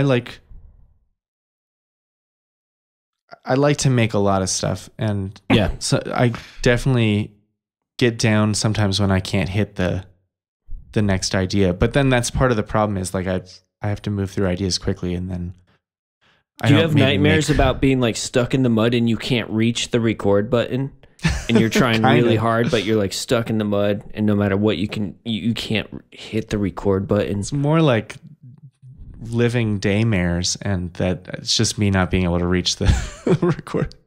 I don't know. I switched to PC to make I was telling Bob earlier, like I switched to PC computers a while ago because I couldn't afford to buy Apple computers anymore, and they were having I was having problems with them, and I kind of got disenfranchised I spent a lot on an Apple laptop, and it lasted like 3.5 years, not 3 years. And then it broke, and I talked to the Apple people, and they were like, oh yeah, they're only supposed to last 2 years.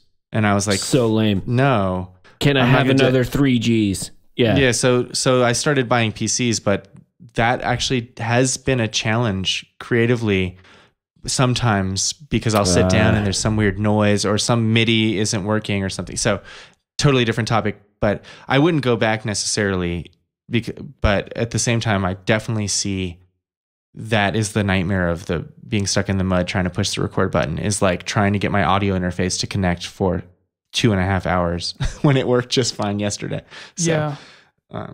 Oh my God. Anyway, that's a different topic. Well, I saw that Bob had the beta track pulled up. So yeah, we have some beta. Love this song. Let's just talk about what you have been putting out in 2020 and 2021, and you've put out a lot in 2020. Yeah, you've been rather prolific, the pandemic bro. happened and there's nothing to do.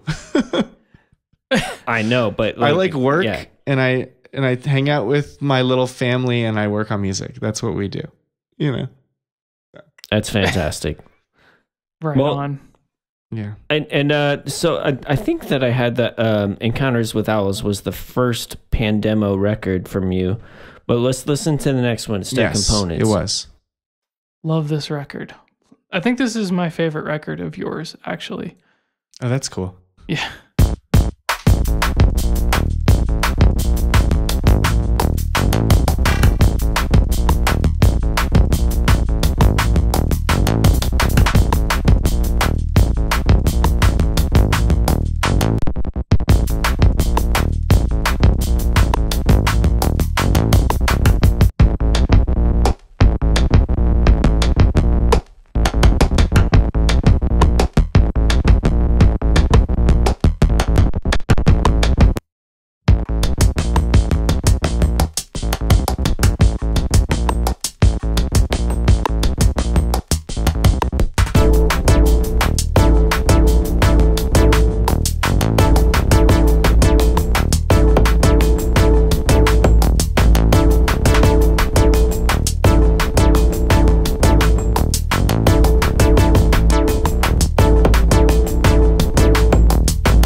Love that one.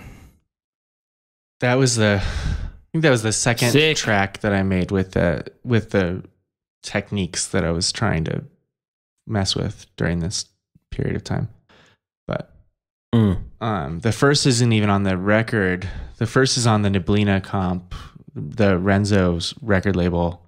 And it's called Irma. Yeah. And it didn't end up on this record because it was mixed very differently. And I didn't feel like they worked together. So I cut it from this, and then Renzo was like, can I put it out on that comp? And this record hadn't been released yet, but it was like sitting around. And so I was like, yeah, sure. And I like that track too, but it's the same kind of idea. So I really like the way this whole album, the Step Components album, flows one track to the next. It's like, it's you really like the way it works is like when I first, for a while, because I would put this album on and I was like, I don't know what track I'm on like right now, and I'd look and it'd be like track 4, and I'd be like, what happened? Like, because it flows so well, you know. Well, it was designed. That's a funny thing because it was designed as a live set. This record was designed to be. There's actually 2 different live sets that got cut in, like they weren't long enough on their own, but they were both hardware driven because I was trying to build like a hardware specific live setup.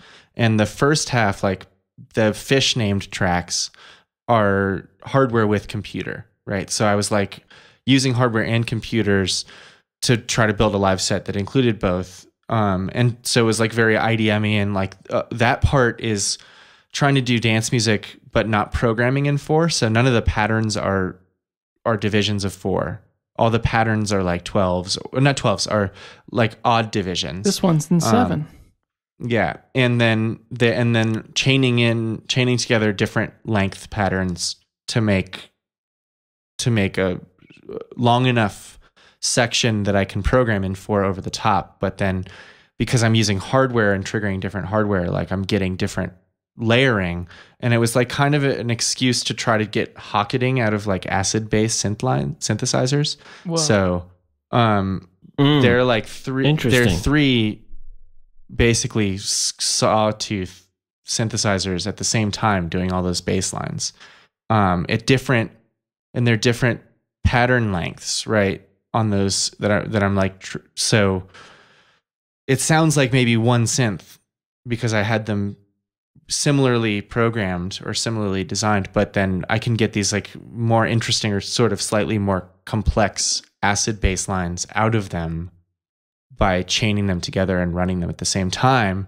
and treating it like a hocket, you know, or at least that was what I was trying to do. So the whole first half of that EP is that, right, is really playing with that and then doing the same with drums. So like I was using a drum sampler and the OPZ and then adding breaks and stuff and re-noise, and trying to jam again, like kind of more like Oakland Blackout's idea where I was like jamming in real time, recording these longer jams and then editing those down into sections with the idea that like if I got good enough at the jams and figured out how to transition and use the computer to fill in the gaps, I could play an hour-long set that was like different every time, you know? And it became a lot of work, but I was happy with some of the material, which is what's on that record. And then the second half, the tracks that are named Step Component, whatever, 1, 2, 3, that was like me being like, well, I'm going to stop fucking around and do an only hardware thing, like no computer at all. Yeah. And I was even thinking today, like if I could have recorded that without a computer, I would have, you know. It's mixed on a Mackie 1202 mixing board. There's no processing afterwards. I just recorded it in the computer and I mean I mastered it, right? Yeah. But like what you're hearing is like what I could get out of the Mackie and out of the using the tracks that I was making on the airplane and in the mornings on the OPZ. Whoa. Plugged into an analog 4 is primarily all the synth parts, and Digitact, which is the electron drum sampler, is primarily all the drum parts. And then there's a TB303 clone, like a 303 acid bass clone that I was like hand playing, basically starting at the beginning when I started the sequence. So it's not synced. And then I would just unmute it when I wanted it to come in. Whoa. And a lot of that is like, that record is, a lot of that is, I have a book here somewhere. I have all these moleskin books. And one of these has all of those tracks in it, sequences. So let me see if I can find them because I'll show you. They're written out like, this is a super cool thing. It was fun. It was a fun thing. Damn, that's crazy. Can I get a screenshot of that by chance? Is that cool? Let me find them because I have a moleskin somewhere. I have like 17 of these, but one of these has. So you do document all the work that you're doing in that. When I do hardware stuff, almost all of that is like sequenced by hand, so to speak. Like I'm chaining patterns and stuff together, but it's all unmuting and muting and turning the delay on at this point by hand. Like anytime you hear a delay change in those tracks is like me sending it to the aux. So the setup for that was like those things. And then I was running an Eventide delay pedal in like an old Alesis rack unit that has different effects on it. And so all that stuff was like specifically, I had to write out what to do when to make those tracks. So like the way that those tracks were composed was like, there's like I have to find which book it's in, but it's in one of these books. And I do that for a lot of things. That's why I have all these books is like, when I'm not doing tracks with the computer, I write them out. I write out time code and to capture the information. Oh, okay, and then I can redo them. You're writing a score. You're like, I'm scoring them with. You're composing, dude. Not necessarily with sheet music, although sometimes it does end up that way. But it's the performance notes, right? And then it's like the tabs. And then when I go to play, I have that notebook there, and I'm following the notebook to do the track. You know, so I can change things in real time. But if I want to really do a recreation of that track, I look at the notebook and I follow the timing and everything. So That's what the second half of that record is just recording. I have to find which book has it because I don't. That's it's super cool. I'm gonna re-listen to that now. Yeah, knowing all that. Yeah, that's incredible. Yeah. Well, dang. Yeah, I mean, if you have I'll find it. I'd I have to it. I also have pictures of it somewhere on Google Photos because I was terrified that I would lose the notebook at a show, and that I wouldn't have those pictures anymore. Yeah. So somewhere on here, I have not just pictures of that, but like pictures of the mixer after I got it to sound good. You know, like because it's just a 1202. I don't have anything special. Yeah. I mean, I have a picture of the setup easy here. So I can send you that picture. It's just, and you can see the notebook in the corner and everything. I'll figure out how to send that to you guys so you can see it. Hold still. Wait, put it back up. Trying to do a screenshot. No, this is for us. I'll just send you that. That's a great picture. But like, yeah. So I have all that, and I don't know. I'll send you. I was trying to make sure I had those things so I knew how to set it up. Really, it was just for the future. Oh yeah, of course, man. All right, cats. Well, man, I feel like we should take everyone out this is the first 3-hour interview that's honestly felt rushed to me.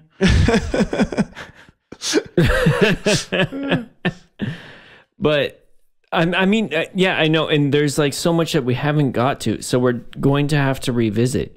That's cool. We need to do there's a lot that we need to, we'll have you. Sure. I mean, I love talking about this stuff. If you're down. I would even love to talk. We haven't touched the OP1. We haven't really we didn't get to TFPP. We didn't talk about I personally would like to do a version of this. We didn't talk about my work. Yeah, Malwolf, like Malwolf. We didn't talk about compressors at all, or barely talked about compressors. I know, which is like dinosaur costume, bear costume, all that stuff. Middle ear infection. That's all compressor. That's just playing with compressors, basically. So, well, since we just talked a whole bunch about it, can we take them out on something from the second half of stack components? Yeah. Yes, that's cool. Let's do. Do you have a favorite track, Matt? I don't know. There's also one track on Murder Gloves, the ES loops or S loops. That track is also made with that. Okay. I can't remember which number it is. One of the ones that's not strictly in 4. Which is that? I was gonna play Murder Gloves from Murder Gloves because that track is just so much fun. Yeah, I'm cool with that one. That was me trying to make booty bass in electro. I got a DeepMind 12 synthesizer. Do you know that synthesizer? Do you know the Behringer DeepMind 12? It's a 12 voice analog synthesizer that Behringer makes. And I had had my eye on it for a while, and then on Black Friday, this is years ago, like 3-4 years ago, I don't know. On Black Friday, the synth that's usually I think $800 or something was $350. So I didn't have any money, but I ordered it. and then Murder Gloves was the first track I made with that, because it's very much like a Juno, or an old 80s analog DCO synth. Yeah. So I was trying to make electro funk, and I was kind of not hitting it, and I realized that I had a phaser on the master bus that was I just didn't know I was there. So I had made this whole track that sounded so wrong to me, and I took the phaser off, and the track was actually cool. But then there was this whole it'd be cool to find the version of that track that has the acid breakdown at the very end, because that part where there's the Moog going through the delay at the end that just turns into a kind of digital distortion drone section was actually an Aphex Twin acid breakdown before I did that. And I kept trying to make it better. I think I sent it to Panic Bomber, to Richard. I I still think of him as Panic Bomber. And I feel like he was like, this is cool, but that part isn't that cool. And I was like, damn it. And then I made it into like a drone thing. So that's the Murder Gloves thing. God, that's even funnier now. Yeah. That's so dope to have friends where you can send it to them. They're just like, that works. That does I love doing that. I mean, especially with it's for some reason I end up doing that with Richard a lot. And I think he gives good feedback, and I know he like knows the canon. Yeah, Richard and Devin are really good about feedback. Yeah. And there've been a couple other times. Yeah. That, I mean, both friends of the show, of course. But there was like, the track Coco off of Encounters with Owls is actually like a super old track that I had sent to Richard a while ago. And then I updated it with the model cycles and changed all the sounds in the track to be like the model cycle sounds. And and part of the reason I did that was because Richard sometimes would be like, hey, that track you sent me a long time ago, what are you going to do with that track? It's a cool track. So, yeah. That's funny. Long story, but yeah. All right. Well, we'll call this tentatively part 1, because there's a lot more that we got to talk to, and I really, really appreciate how generous you've already been. Yeah. I mean, this has been amazing, and I've learned a ton. Thank you, guys. And I mean, you're a friend, and I respect you so much, and I love your music, and I love the work that you do. So it's really fun to dig deep and see where it was coming from, because like you just uncovered so many layers for me. So that's cool. I mean, it's cool to talk about it. We're excited. We're excited to do. Yeah, it's fun to like get into it and be like loose. Yeah, yeah. I don't know. You gotta like find a way to talk about what's been in your mind for 20 years. You know what I mean? It's kind of tricky. Yeah, but it's always the case. Like I'm realizing this more and more as we do more and more friends on the show, where it's like, this is stuff that we would never talk about. Yeah, right. In any other circumstance, most of the time. Yeah, you'd be like, check out this track, and it'd be like, dope, and that would be exactly. like it. Yeah, totally. I know, it's like, it is funny. Yeah, it's fresh. It's fresh. It's funny to even think about, like, to talk about what we're like, to be like, oh yeah, cool. This is what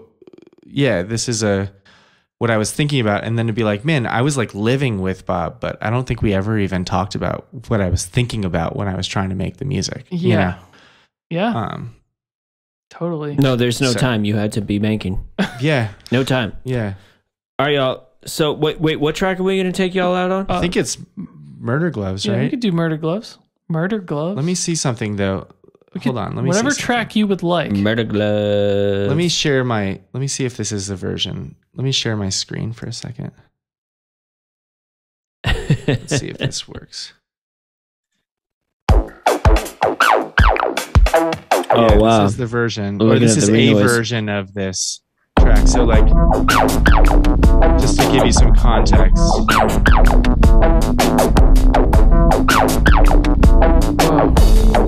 This is better, right? So, you'll hear that. I'm going to skip ahead. I know this is Murder Gloves. Yeah, this is an earlier version.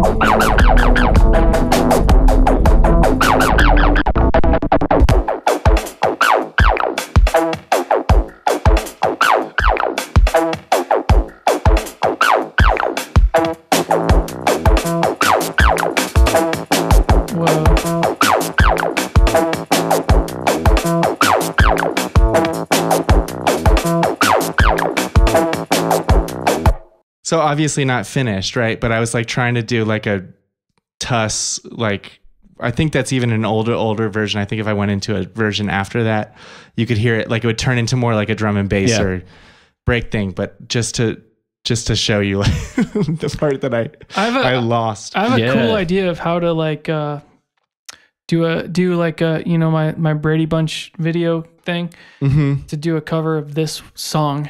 I was torn between doing this song and Betta, but I thought Betta would be more hard, so I did Betta. So yeah, well, awesome.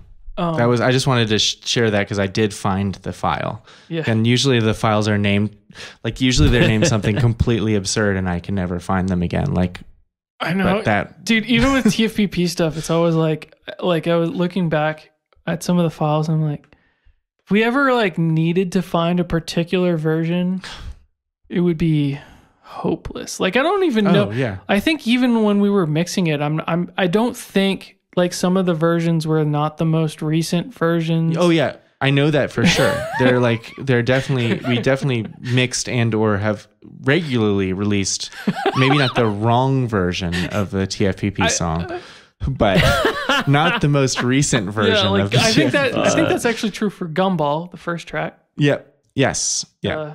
But it's like throughout the whole history of that band. Yeah. that has happened. That's I'm really bad at naming. You just accidentally I'm really bad at, and it dropped the wrong mix. It kind of like reflects a philosophy that I guess I have by accident, or I'm realizing I have, which is not taking this very seriously from a long-term file name document. Perspective. Yeah, like I don't document well. I don't save my files very well. Like I have a bunch of folders and they're full of stuff, but they're folders inside of folders called things like "this is good," and then I save other things into those folders. And actually, I've been thinking recently a lot about how there's going to come a day where I'm like, man, I can't listen to any of that music I made when I was like 15 because I have no idea where it is. Or when I want to like work on a track I can't find it. I've spent a fair amount of time on that with my Sibelius scores, and it's still a complete shit show. And it's worth it to at least start the process. Yeah. Of, like what Lika was saying, like, spend 5 minutes a day just working on organizing your files. It really, really helps. At least now I have separate files where I know where I can find at least what band folder I'm looking for or something like that. Because otherwise I've lost so many scores because I'm just not organized, and that's like a lot of work. Me too. It's not cool, man. But cool. Anyway. All right, y'all. Yeah, thank you, Matt. Guys. Thank you so much. I really appreciate it. I love the work you do. Work you do. It's very beautiful, and we have the Revenge of Matt coming up soon, because we have a lot more to cover. I'm really excited. I would like to spend at least half of the next episode where I am sole interviewer, and I'd like to talk to TFPP as an entity and learn a lot about that. And then also there was just a whole lot that we need to get to. So thank you so much for your time and your generosity. And thank you guys for having me, and sorry to go so long. And just real quick before we take everyone out, find us on Twitter at @tones_4, and we're on the grams at FT4HB, and you can find us on Patreon at Patreon/Fantastic Tones for Human Bones. Let's do it. All right. Thank you, Matt. Thanks. Beautiful music. Thank you so much. Thanks, guys.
My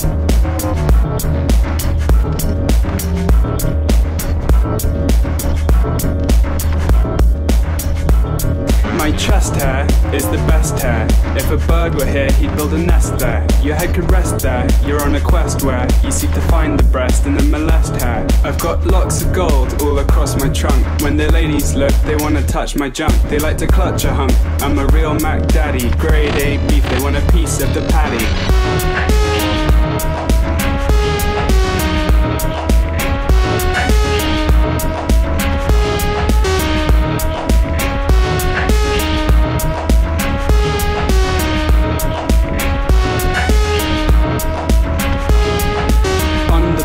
Out by the ocean, I don't need no suntan lotion. A natural shirt, a magical potion. I have to be careful cause it causes commotion.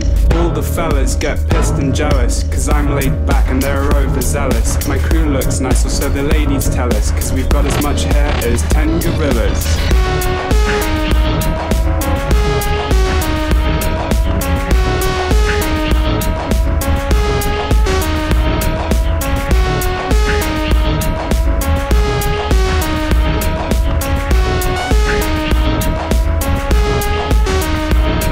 One time some jocks tried to cut my locks, but I had to kill them dead, now they lie in a box. Cause when you test the chest, you get put to rest. From east to west, it's like a torture fest. I like to sport the vest that grows from my skin, sitting on the porch drinking tonic and gin. Whether it's at breakfast, tea time or a din, I got game cause I'm a player that's playing to win.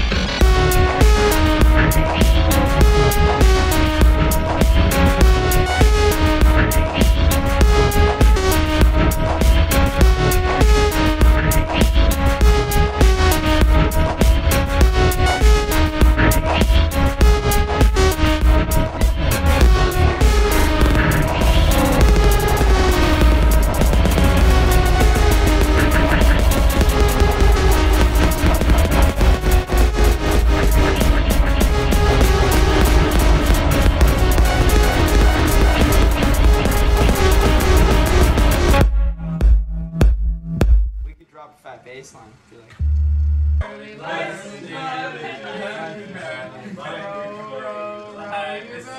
Gently down the street.